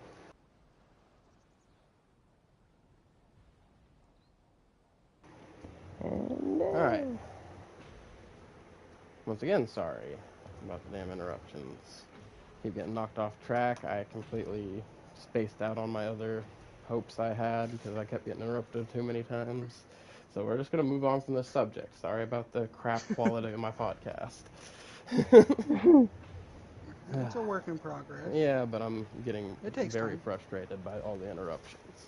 Because, like, I had all these plans and everything set up for the day, and now I keep getting interrupted and off my train of thought.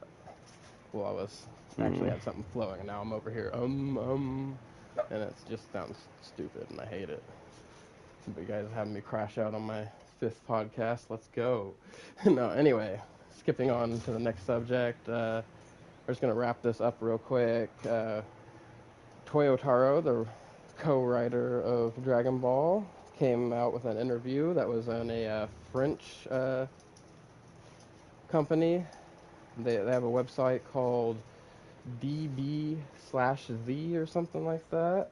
This info that I have is coming from Geekdom 101, where, you know, he said that they had them translate the interview into English. So he has a one-shot coming out called The Lost Samurai. I'm kind of excited about that. I hope it's popular and you know, they end up making it into a continuous manga, because it would be kind of be cool for him to have his own little thing he's to have going on, especially while we're in the middle of this big, I guess, behind-the-scenes war over the property Dragon Ball, and like who has the rights to the anime. That's actually the real reason we haven't had any Dragon Ball Super anime in a while, is because right now there's a big rights battle going on.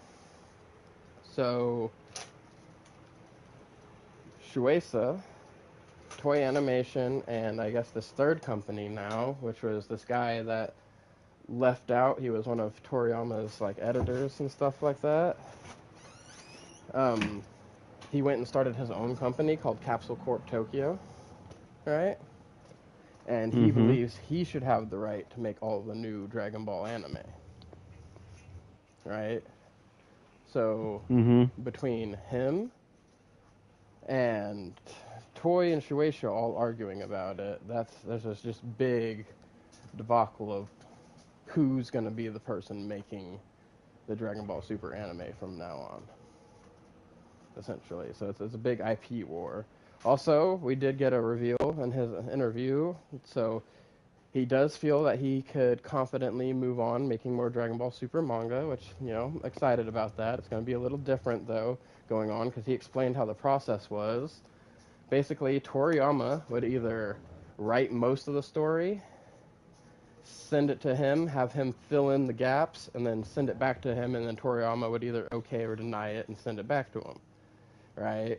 Or Toriyama would give him a couple plot points, and he would make him write the entire story between those plot points, and then he would have to send that in to okay it or get denied, and it'd get sent back to him.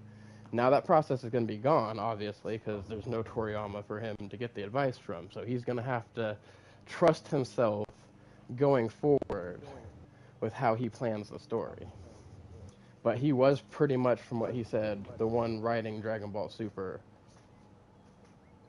like, the entire time of its run, essentially.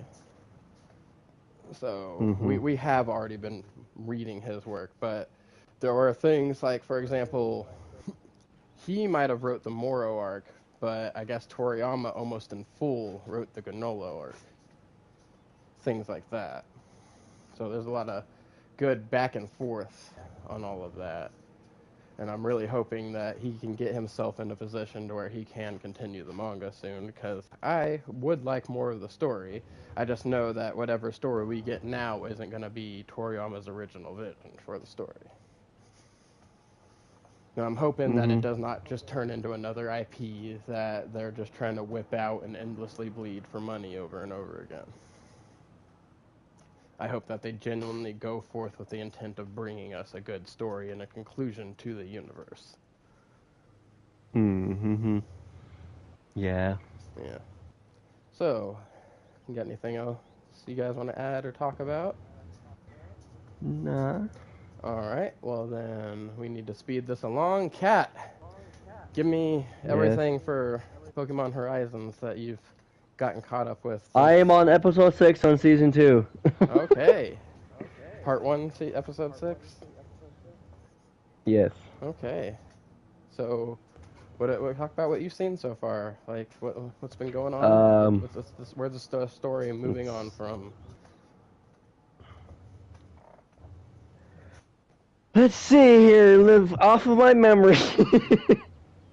Because I did not write down notes, I'm gonna be honest. I kind of forgot to do that.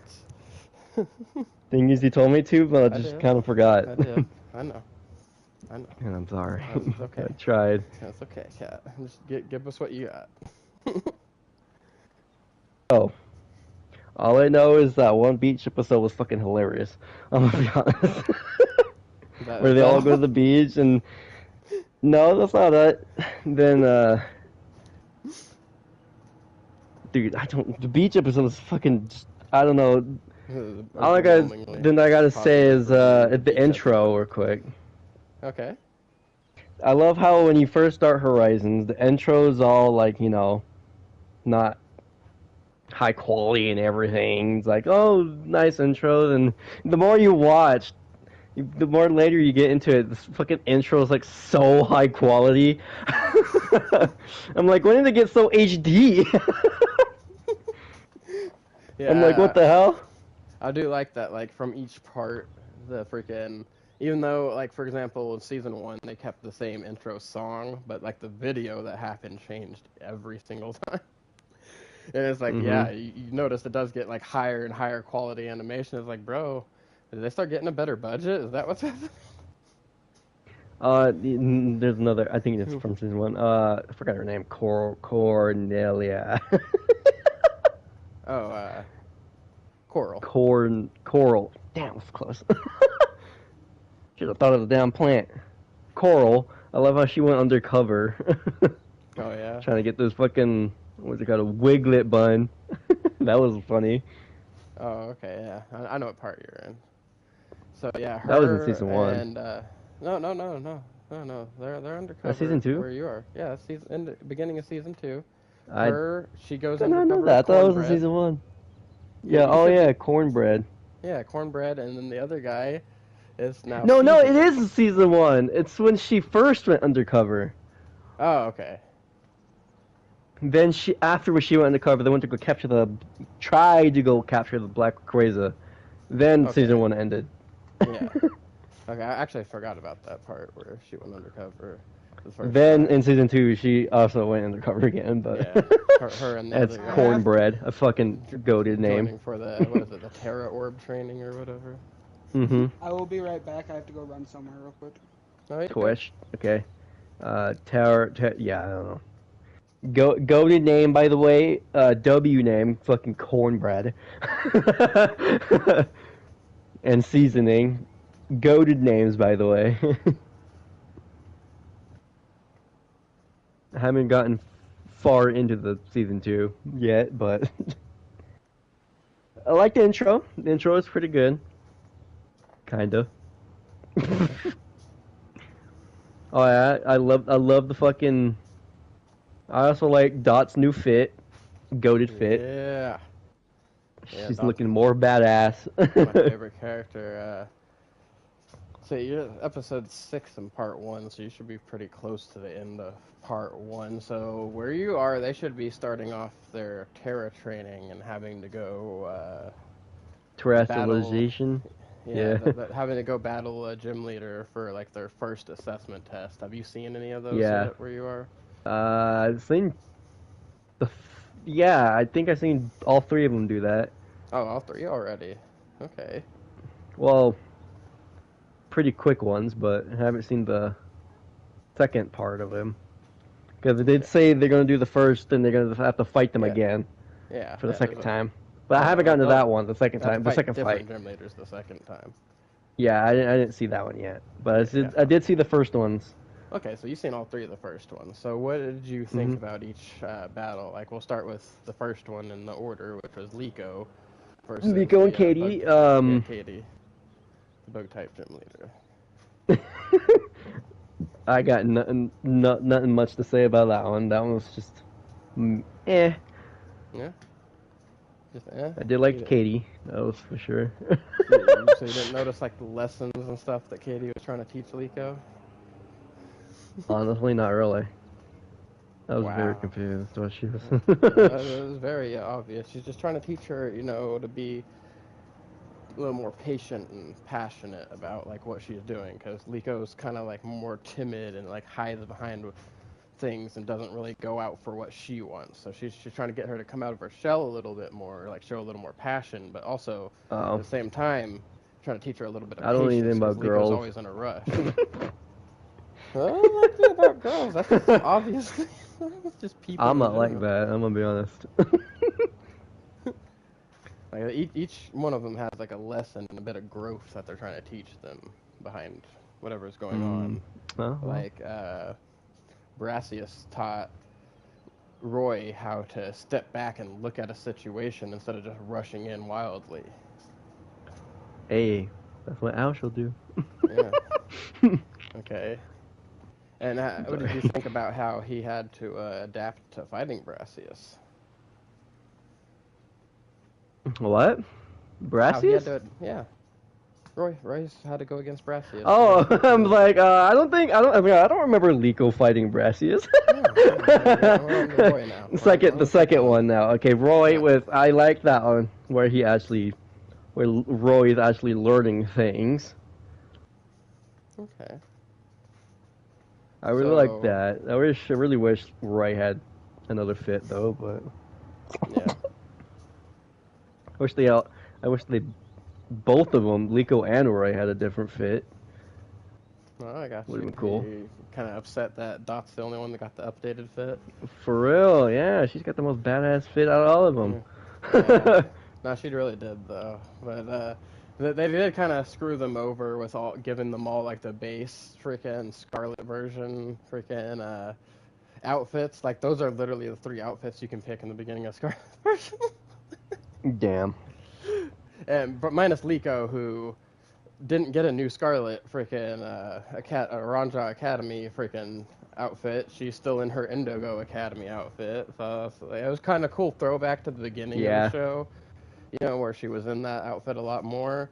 But at the same time, it's like, bro, how come she's just like stuck with the one outfit? I know, right? She only got like the main got like two. She got the Indigo fit and the regular fit. Yeah. So what did you think about, like, because, you know, only one person won their match spectacularly out of those three. That was Roy. Roy is the only one that actually won against their fight. But Liko did put up a good fight. Liko did put up a good fight, but she's not who I'm trying to talk about here. Sure, so did Dot. Dot had the best fight out of the three. Because she had to overcome her fear of being in front of people. Mm-hmm. Which I thought was amazing, how they, like, set that up. But whenever she got in there in battle, I love how she battles with Quaxley. Like, her battle style is more versatile than Roy or Liko's battle style. And that's probably why she's my favorite character, because, like, they're more of a, and it's more hey, like strategic as well. Yeah, they're more of a, hey, let's use this one move, but different ways of using this one move. No, right? And yeah, our Pokemon learn other moves, but we're going to still focus mainly on this one. Versus freaking Dot gets in her whole and kit. it makes sense, too, because Dot is fucking smart. And last question I have before we move on from this, because I know you don't really have much to say on the whole subject as a whole from what you can remember. I'm not going to keep pressing in the issue. What do you think about each one of them's little Terra Charge saying? Like, 'cause, you know, each one of them has a different thing they say before they terrestrialize. Could be better. No, they could all, except for one, be better. There's only one good one out of the three. I'm going to see if you can name it. I honestly don't know. I can't. You bro didn't even pay attention to it, huh? Not really. I just watch. Okay. So, Liko's is just kind of boring. Like, yeah, it's the same old fucking Leafage! Get him! Well, I mean, like, do something else. Like, whenever she Terra Charges. Magical Leaf! Hers is just more of a, like, along the lines, just a fancy way of saying, hey, let's terrestrialize. Like, she just doesn't really give much of a detail in it, where, like, Roy's is more of a, hey, Sparkle, Gym of Dreams. Like, he at least put a little thought into his saying. But the best ones is Dot's. Dot's actually fits her personality. That's the thing. Liko's and Roy's don't really sound like it fits them, versus hers is like, hey, let's create hype, fucking some buzz, and let's start trending. Bam! Terrestrialize. Like, bro, that is her to a T. Yeah, I didn't really pay attention to that. Yeah, see? Bro, give a guy some homework and he just fails completely. That's crazy, guys. Man paid like 0 attention. He just watched the show. Yeah. Alright. Anyway, we're gonna cap it off here. Matthew left, so... Oh, dang, I was gonna say... we're gonna interview him, but I'm kind of in a hurry now because I need to get out here and help her dad with the yard. And I was gonna say something else about Liko. No, go ahead. Take it out right now. Sometimes I like Liko what she does, because most of the time Chairman will be like, oh, use this, use that. I love how fucking Liko goes, use more! Use more leafage! Crap ton of leafage! I'm like, I love that. More or less leafage. Yeah, she goes, use a sharper! Sharp leafage, right there! I love how she does that. Yeah. I love how she just straight up, use a shit ton of leafage, I don't care. Yeah. It'll work. Yeah. That's one thing I like about Liko. Yeah. She does not care. Leafage. Let's go. Leafage all the way. Now it's Magical Leaf. Use a shit ton of magical leaf. I fucking love that. Yeah, ever since she became Florigato, it's all magical leaf and use the damn little vine Yo-yo thingy. Yeah. Yeah, I love how one of the scenes, Florigato was actually just using other yo-yo. Oh yeah, it's always I playing like with that. that damn thing too. He uses it for fucking everything. He uses it for a toy. He uses it for go all For- freaking Indiana Jones on motherfuckers. Hell yeah. Uses it for fishing. Heck yeah. It's got Fucking a good great tool. long, thing. All right. So let's cap this off with my Eminence and Shadows notes for episodes 9 and 10. Oh yeah. Episode 9 is the end of a lie. It starts off with them panning over the barrier, Iris's group making plans to save the school, Rose is driving home the point that it's kind of a hopeless situation, saying that even if they had their magic, they wouldn't be able to defeat the Gaunt Knight or any of the people that invaded. Right? Sherry finished working on the artifact, and I said, damn, her dad definitely got to be the bad guy. He's got a secret trapdoor behind the bookcase in his office. The intro music is definitely still fire, followed by fire emojis. Alright, Sherry flashed back to her mom being killed, and then I was like, yo, did her adopted dad kill her mom? Because I'm pretty sure I just saw him in the background holding the Eye of Avarice. Or am I just tripping? Right, but no. Lutheran was just lying to her at the funeral, too, saying, oh, what a good friend your mom was to me, even though I'm pretty sure I just saw him kill her. He offered her to live with him, and, you know, the Stockholm Syndrome started going hard right now, because he's just like, hey, let me kill your mom, and then have you come live with me, and treat you like I'm the best person ever, so you think I'm freaking amazing and can never do anything wrong. Meanwhile, I'm using you behind the scenes the entire time. You know? Mm-hmm. But, who knows at this point, you know? Like, he could be good. I'll be a fool if he is, but... who freaking knows? So, hold on. Yep. Stockholm Syndrome going hard right now. Sid started sending her off on her main character journey, saying, hey, let's go freaking save the world. You got this. This is where my journey ends. So you continue on. It can just be you, Sherry. And acting like he trusts her with stairs after last episode. Like, come on, bro. Literally watched her trip over her swordswoman. Yeah. Bro, literally watched him trip over her own shoes whilst trying to sneak around in the previous episode. It was like, hey, go down this ominous staircase into this dark hallway by yourself. You got this. You're the main character. Hell yeah. W said.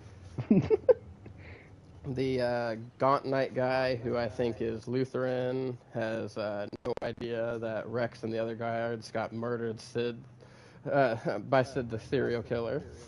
LMAO. If you guys don't know, I have this ongoing joke that the main character is actually a serial killer, and if you saw how he was fucking doing these people in and how much he enjoyed it, you'd think he was a serial killer too. I'm just saying, bro gave Rex some nightmares, killed every other guard in that shit, stacked them up in desks. We'll let this motherfucker come in the room and look around at this bloody mess of a classroom that he made, and then drops down from the ceiling like he's fucking Dracula, right? Fucking hanging upside down just to scare the life out of this motherfucker before he kills him. It was just absolutely horrible. Anyway, back to my notes. I said, damn, Sherry already getting scared of bats and tunnel. And called it. She wasn't ready. Sid definitely should not have left her alone. Students for fun now, because, you know, people were getting lit up in the freaking thing. I was like, damn, that's fucked up. Also, was that Lutheran's mustache I saw in that helmet? Just saying. And so, oh no, Sherry's about to throw the artifact and give away her position. Hopefully whatever she doesn't give away, you know, her position. Holy shit, she did it. She actually got rid of the magical barrier. Everybody got their magic back. W Sherry. The students immediately start firing back, and Gaunt's just like, what are y'all doing? Just kill them. So he doesn't care anymore. New standing back watching it before disappearing. At first, I will confirm now she is just disappearing, but when I put in my nights, I was like, I honestly couldn't tell if she actually disappeared or just got hit by the flying body that was coming at her and got knocked off screen. But no, she did vanish before the body went flying. It's just kind of one of those pass by, they disappear type moments. And Gaunt is slow walking toward the relic, and I have avarice, so whatever Sherry did probably helped him. Rose is slaying mobs and trying to get to Gaunt, but she can't make it because there's too many people. And she's all this whole time thinking that I have to keep fighting because I'm carrying on Sid's love for me. Like, what the fuck? Also, speaking of Sid, he crashed through the ceiling and is trying to make it a harem anime again, hitting on Rose as he saves her, as Kat said earlier. My beautiful swordsman.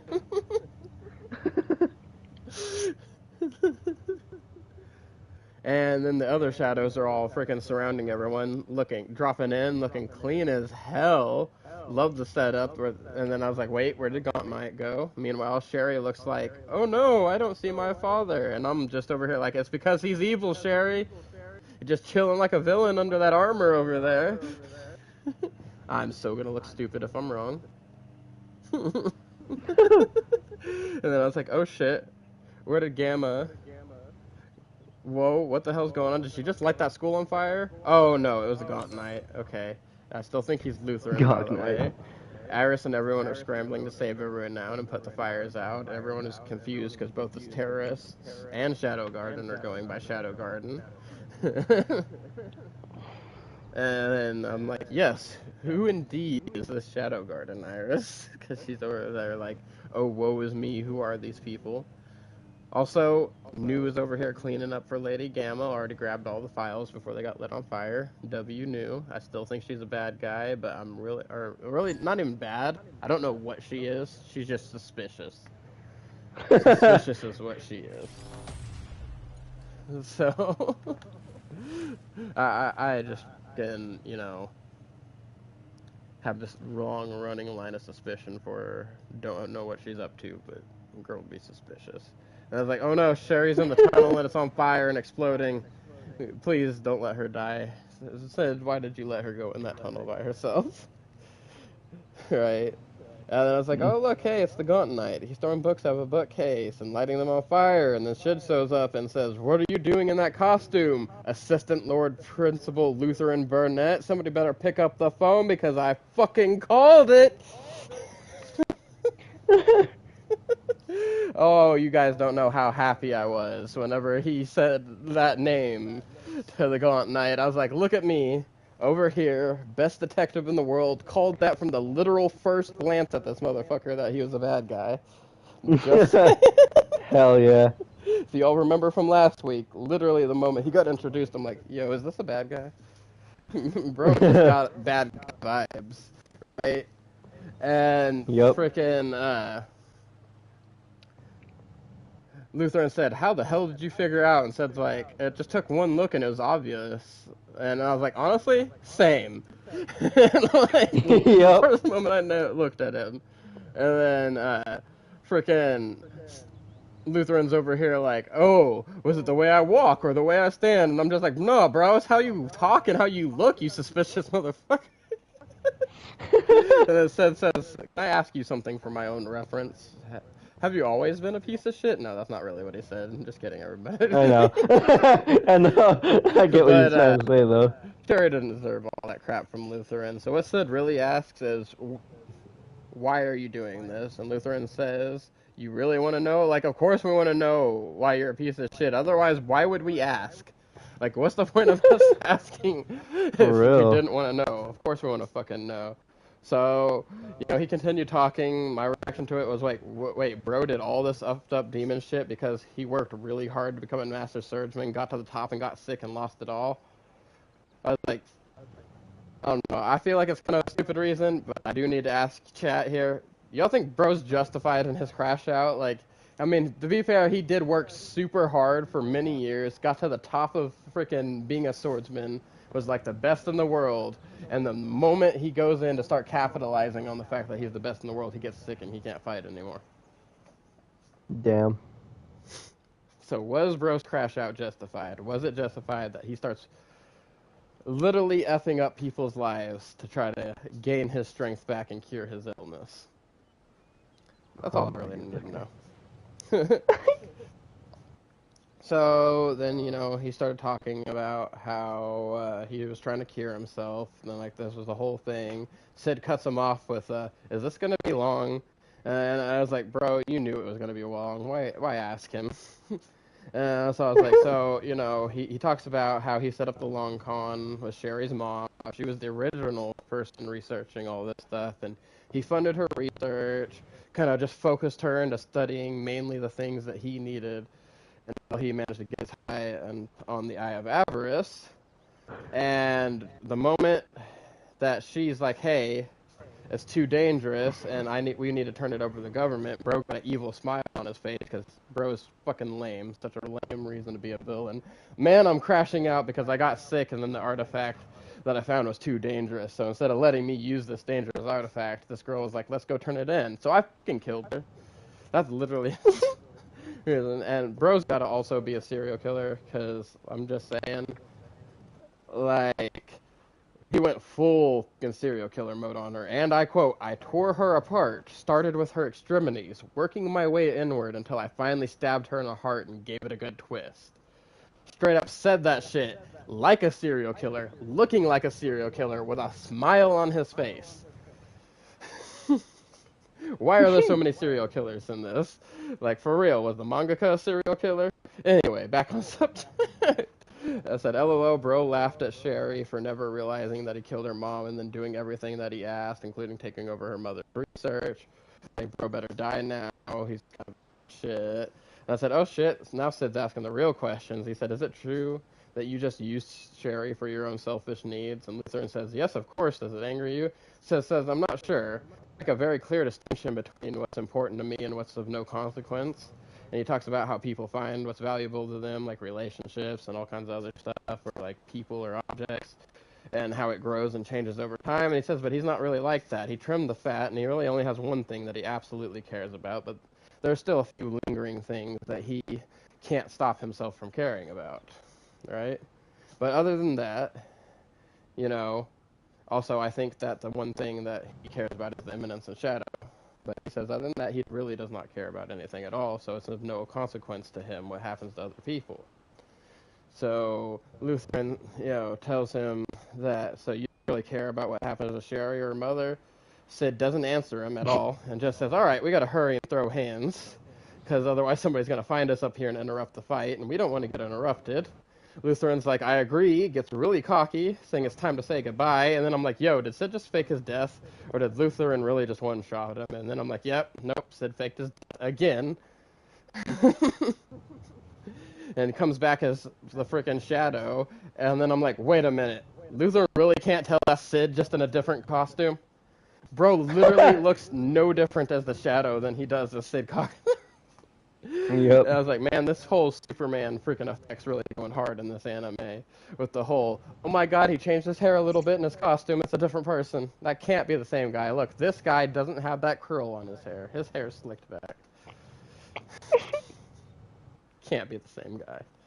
Face is exactly the same. Eyes are exactly the same. Can't be the same guy. Nope.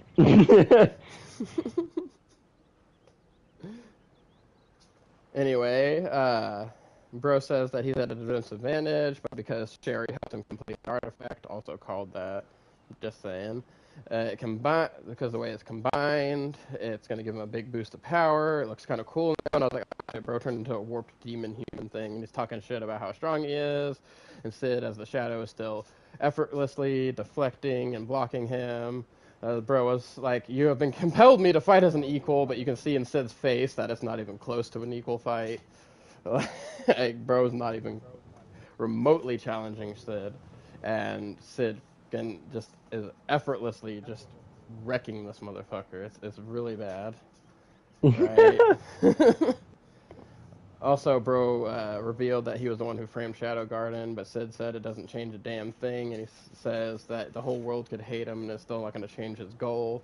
That, having the world like or hate him really, doesn't matter to him as long as he's still able to achieve his goal, and he's able to achieve his goal no matter what, according to him. So,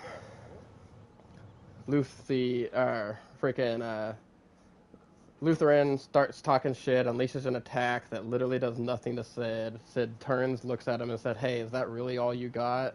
As a freaking wound opens up on Lutheran's back. Like, you didn't even see the fucking counter. That's how quick it was. Right? And Sid ends up literally killing Lutheran the exact same way that Sherry's mom ended. He started with the extremities, and he cut him down and kept cutting inward until he held him by his head and said, "Oh, wait, how did you finish her? Didn't you stab her through the heart?" As he fucking plunged his sword through his heart and gave it a little twist. Yep. And just as he did that, it was kind of poetic. I'm about it. The artifact breaks. Lutheran dies, but he starts laughing. And of course, Sherry shows up just in time to see it happen, but not the rest of the fight. So she's broken, and thinking the Shadow killed her dad. So told her nothing. And of course, the Shadow Garden is all fangirling over what Sid did and said as the Shadow. Alpha's collected everything. And also, is she roasting him or praising him? I can't quite tell. And I quote, "I thought he stood for righteousness and justice, but that's not how he saw it." But then says we must do our part to live up to his resolve. So I really don't understand like how she talks about him. But I'm like, does she secretly like hate him or like not believe him or something? Because I'm really confused because of the sadness in her eyes right now. But most of the time she acts like she loves him and everything about him's so fucking awesome. But then there's these moments where she just looks so fucking sad, and you're like, what's going on, Alpha? What's going on in the backstory? She's going through her emotions over here. Yeah. Right. And I said, the school is closed now, and very wrecked. Sherry thanks Sid and says, "I'm going to study abroad now." She's going to a city on the leading edge of science. I forgot what the name of it was called. It started with an L. That's literally what I have in my notes here. I could have rewound, but it was already taken too long. Right. Also, I'm guessing she wants to kill the Shadow for killing her dad, but when Sid asked she said that she absolutely had to do and why she had to gain more wisdom, she said it's a secret. But as she's walking away, she says, "I swear all," and then gets in the freaking buggy, and the episode ends. Episode 2 is called The Sacred Land and City of Deception. It starts with Sid going on summer break very early because the school got destroyed, so they're like, fuck it, it's summer break now. Also, what happened to him faking his death? It feels really pointless right now. Like, he's already back in school. He did it twice, and for no reason. Also, is that lady he's avoiding his sister as he's climbing up on the ceiling? Or who was that girl? I can't really tell. She kind of looks like she might be his sister, but I haven't seen his sister in a while, so I really don't know who this girl looking for him is while he's hiding in his apartment. Also, Alpha said it's time to settle some old accounts, and they're going to a place really rich in demonic history of the world, a place called the Sacred Land of Lindworm. I was like, wait, is that a cat girl? Oh, wait, is she also a shadow? Hey, the first non-elf shadow. Let's go. If she's also an elf, I'm gonna cry, because I was like, bro, finally somebody who's not an elf on his frickin' team. All he likes is these elf girls. I'm starting to think there's a pattern here. Not all of them are elf girls. Good, because all the ones I've seen up until the cat girl are elf girls. Delta is not an elf girl. Delta's not an elf girl. I swore she had pointy ears. I gotta pay more attention. Delta is the She's the wolf girl. Homicidal one. Oh, okay. Yeah, the wolf girl. She doesn't have a hat on, so you might have just spoiled me a little bit. My bad. I'm surprised you didn't see the tail. I'm fairly sure she didn't have one when I saw her. Like, well, they were really you know good who at Delta covering is up now. parts of her body. Yeah. Like, all I saw was her mass murder people, and they never showed her whole body the whole time. Oh yeah, that's definitely Delta. And she was very happy while doing She it. loves murdering people. Well, you know who Right. Delta is now. So, I was like, also, there was a girl with a wrench that walked into a wall. Who the fuck is that?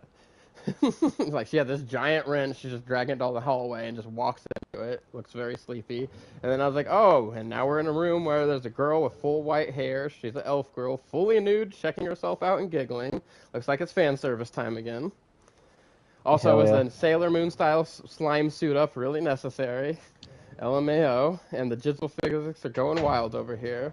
I was like, oh, it's another main shadow. Her name's Epsilon. And let me guess, she loves Sid too. And who is that? Coming. Also, damn. Or who the fuck saw that coming? Is what I said. And also, damn. Girl's conceited as fuck. She just straight up talking herself up in that mirror. Loves everything about herself. I was like, also, the way she's talking to Sid in her flashback is like, is she a shapeshifter?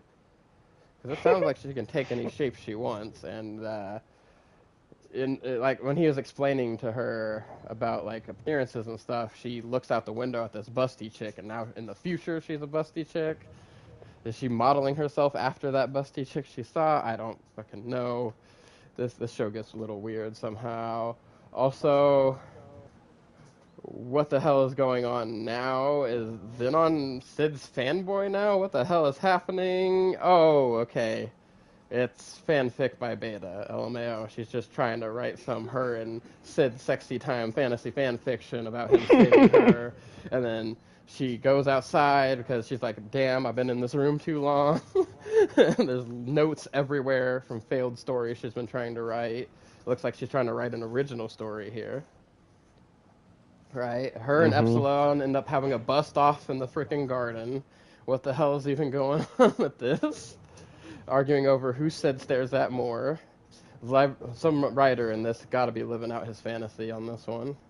Right? And that's also how I feel about all isekai with OPT pro tags, though. It's like just somebody trying to live out their power trip. It's like this is just mixed with a harem anime. There's a good plot behind it all.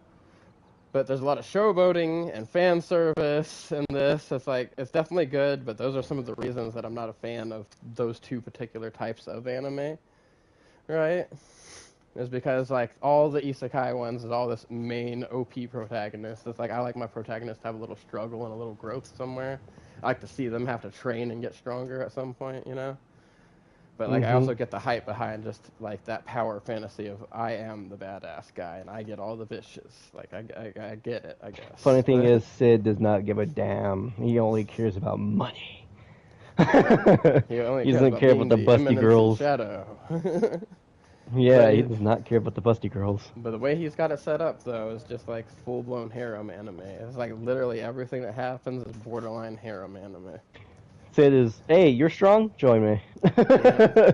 But it's always women. It's always women. That's true. Which is where the harem anime comes in. They're all women that fucking love him to death. There's the harem trope. And the... Anyway. Now, while, you know, fan service and OP fights are definitely good, right? I'm just not a big fan of those particular types of anime. It's like, I'm cool with the fact that there's fan service. Like, that doesn't bother me because literally every anime has fan service. You get used to it after a while. I don't think I've ever watched an anime that didn't have at least one part of it that had some fan service in it. That's just something that you have to get used to. But I kind of feel like the whole OP main character trope is kind of boring because you can't actually have a hype combat moment because they always have the upper hand. And, like, fucking, there's never a moment where you even question whether or not the person is a challenge to them. Like, you can see it the whole time that they're not even trying. Like, why are we even in this fight? I like some of the other fights in the show more because there's people struggling. Versus when he just shows up like, main character energy, I win now. Right? I'm about to give you a nuclear explosion. Anyway, guys, rant over. We're going to continue on. Alright? Back to the show. We got a fan service interrupted by the plot. Let's go. New and the plot and Iris plot. and Alexia all coming up here. They're shopping at Gamma's store. Talking about something called the Goddess Trial, which, hey, I'm about lore. We'll get some more lore. And we're talking about how she's going to have to go cozy up to an archbishop for a mission and get some information and stuff like that. And what was she just thinking about while she was asking for clothes? Why is she blushing so much? Oh, it's those kind of clothes. Gamma really you got to the back scene. to the fan service. You got to that one store scene. Yeah. Fan service only briefly interrupted before Iris basically, or not Iris. Iris is the prude one of the two sisters, while Alexia basically just outright with everything, and her sister it's a little racy in some scenes. Like you literally has her sister pinned against a wall at one point, and like, bro, is she about to try to her sister? What is going on? But no, she's just interrogating her because she wants to be able to wear a thong. Yep. Right. So the fan service continues. Iris is definitely the prude sister because she's all like, whoa, there's not enough coverage on any of these underwear. And Alexia is like, yo, let me get some of these. And Gamma's like, look, I'm wearing some right now. And shows her. And I'm like, what the fuck is even going on anymore? Why are we all stripping all of a sudden? Right? I was like, did Alexia just... Wait, I give up. There's so much fan service. We're just going to continue. What the fuck is going on? Alexia is definitely trying to seduce Sid. LMAO. And now a building is on fire. What the fuck even is this anime? We're now back to the plot. Okay? There's some random building. It's on fire. There's people running away from it. Shit's going down. And now we're on a train with Sid. Seriously. What is going on in this anime? There's so much jumping from one place to another. And it's like, oh, we're at the school. No, and it's a flashback with Rose. That's why everything was on fire. Okay. And she's over here just freaking like, oh my god, Sid, you're alive. I'm so glad. I'm going to give all my love to you now. Like, oh my god, really? Another one? Another one? So, now we're back in the present, okay? And bro can't seem to stay as a good back character, because even his freaking upfront background character for Sona now has a harem, with women tripping all over him, between Alexia and Rose and freaking Sherry. So we got the shadows crushing on him as a shadow, and then we got these three girls so far. I'm sure there'll be more as the fucking show goes on. Crushing on him as Sid. Okay? Mm-hmm. Bro keeps trying to escape, which I find is hilarious. Right? We're finally getting a little more freaking plot going on, but Rose is basically just explaining how she planned their life out already. Like, LMAO, what the hell? And apparently, whatever this goddess trial is, it has something to do with the most popular religion in the world. Those who worship the sacred tenets of the goddess known as Beatrix. And I put, man, this stuff takes too long to type and I'm slow. I need someone to type as I speak, LMAO. I was like, she thinks that he's going to participate in the trial. That's freaking hilarious. Bro's a background character. I doubt he's going to do that. But she's like, oh, you're going to go complete this trial, and we're going to be able to freaking be together and all this stuff. Bro's just sitting here trying to escape while she's trying to convert him into her religion, and he keeps thinking, I need some space. This is over and over again. It's like every other sentence, I need some space. Oh, God, she's trying to do this now. I need some space. And then he starts freaking literally avoiding her. He said for 2 days, cling to a ceiling trying to avoid every time he hears movement, bro just jumps on the ceiling like, oh shit, is it her? Got bro out here paranoid on this train, alright? Alright. So we got a lot of lore, during that segment. Some pretty cool stuff. They talked a lot about the town. I don't want to get too deep into it. It is pretty cool, though. Apparently, the left arm of Diablos was cut off and sealed away in this town. So that's pretty cool. And I was like, oh my god, of course Beta is a famous author named Natsume, and Rose is a big fan of her. And frickin' they had to go check it out. I have a feeling more girl drama was about to unfold. I was a little bit disappointed. There was no girl drama, by the way. It was completely avoided. I thought there was about to be more fan service coming up. And I was like, of course, she's famous for writing all the stories that Sid told her. LMAO. And Sid didn't know it was Beta. And everybody out here making money off his stories. And he's just jealous of fuck that he didn't think to do it first.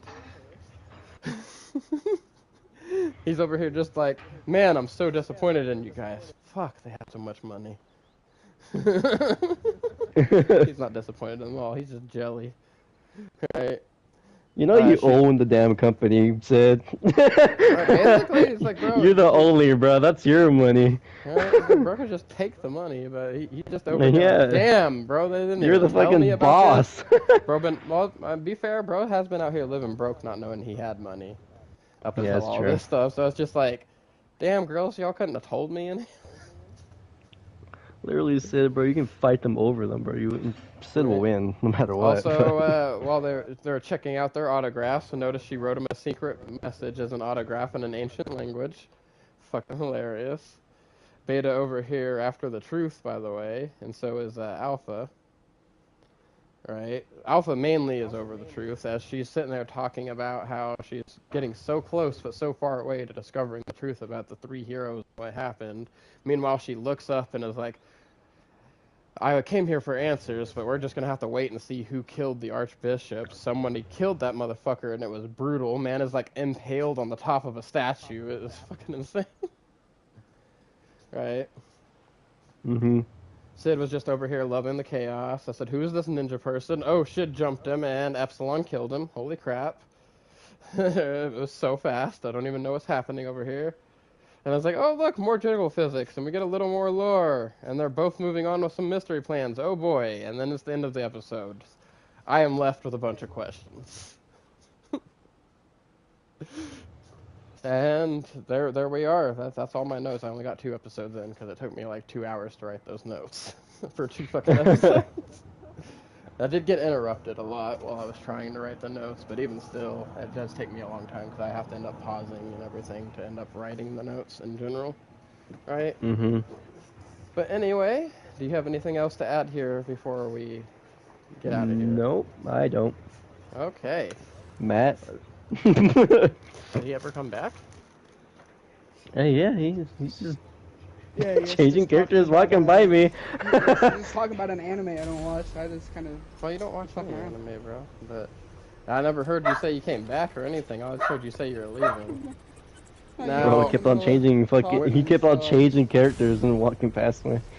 Yeah. Well, we were gonna have this whole big interview part, but I do need to go do some stuff now. So. Bro just doesn't want to interview.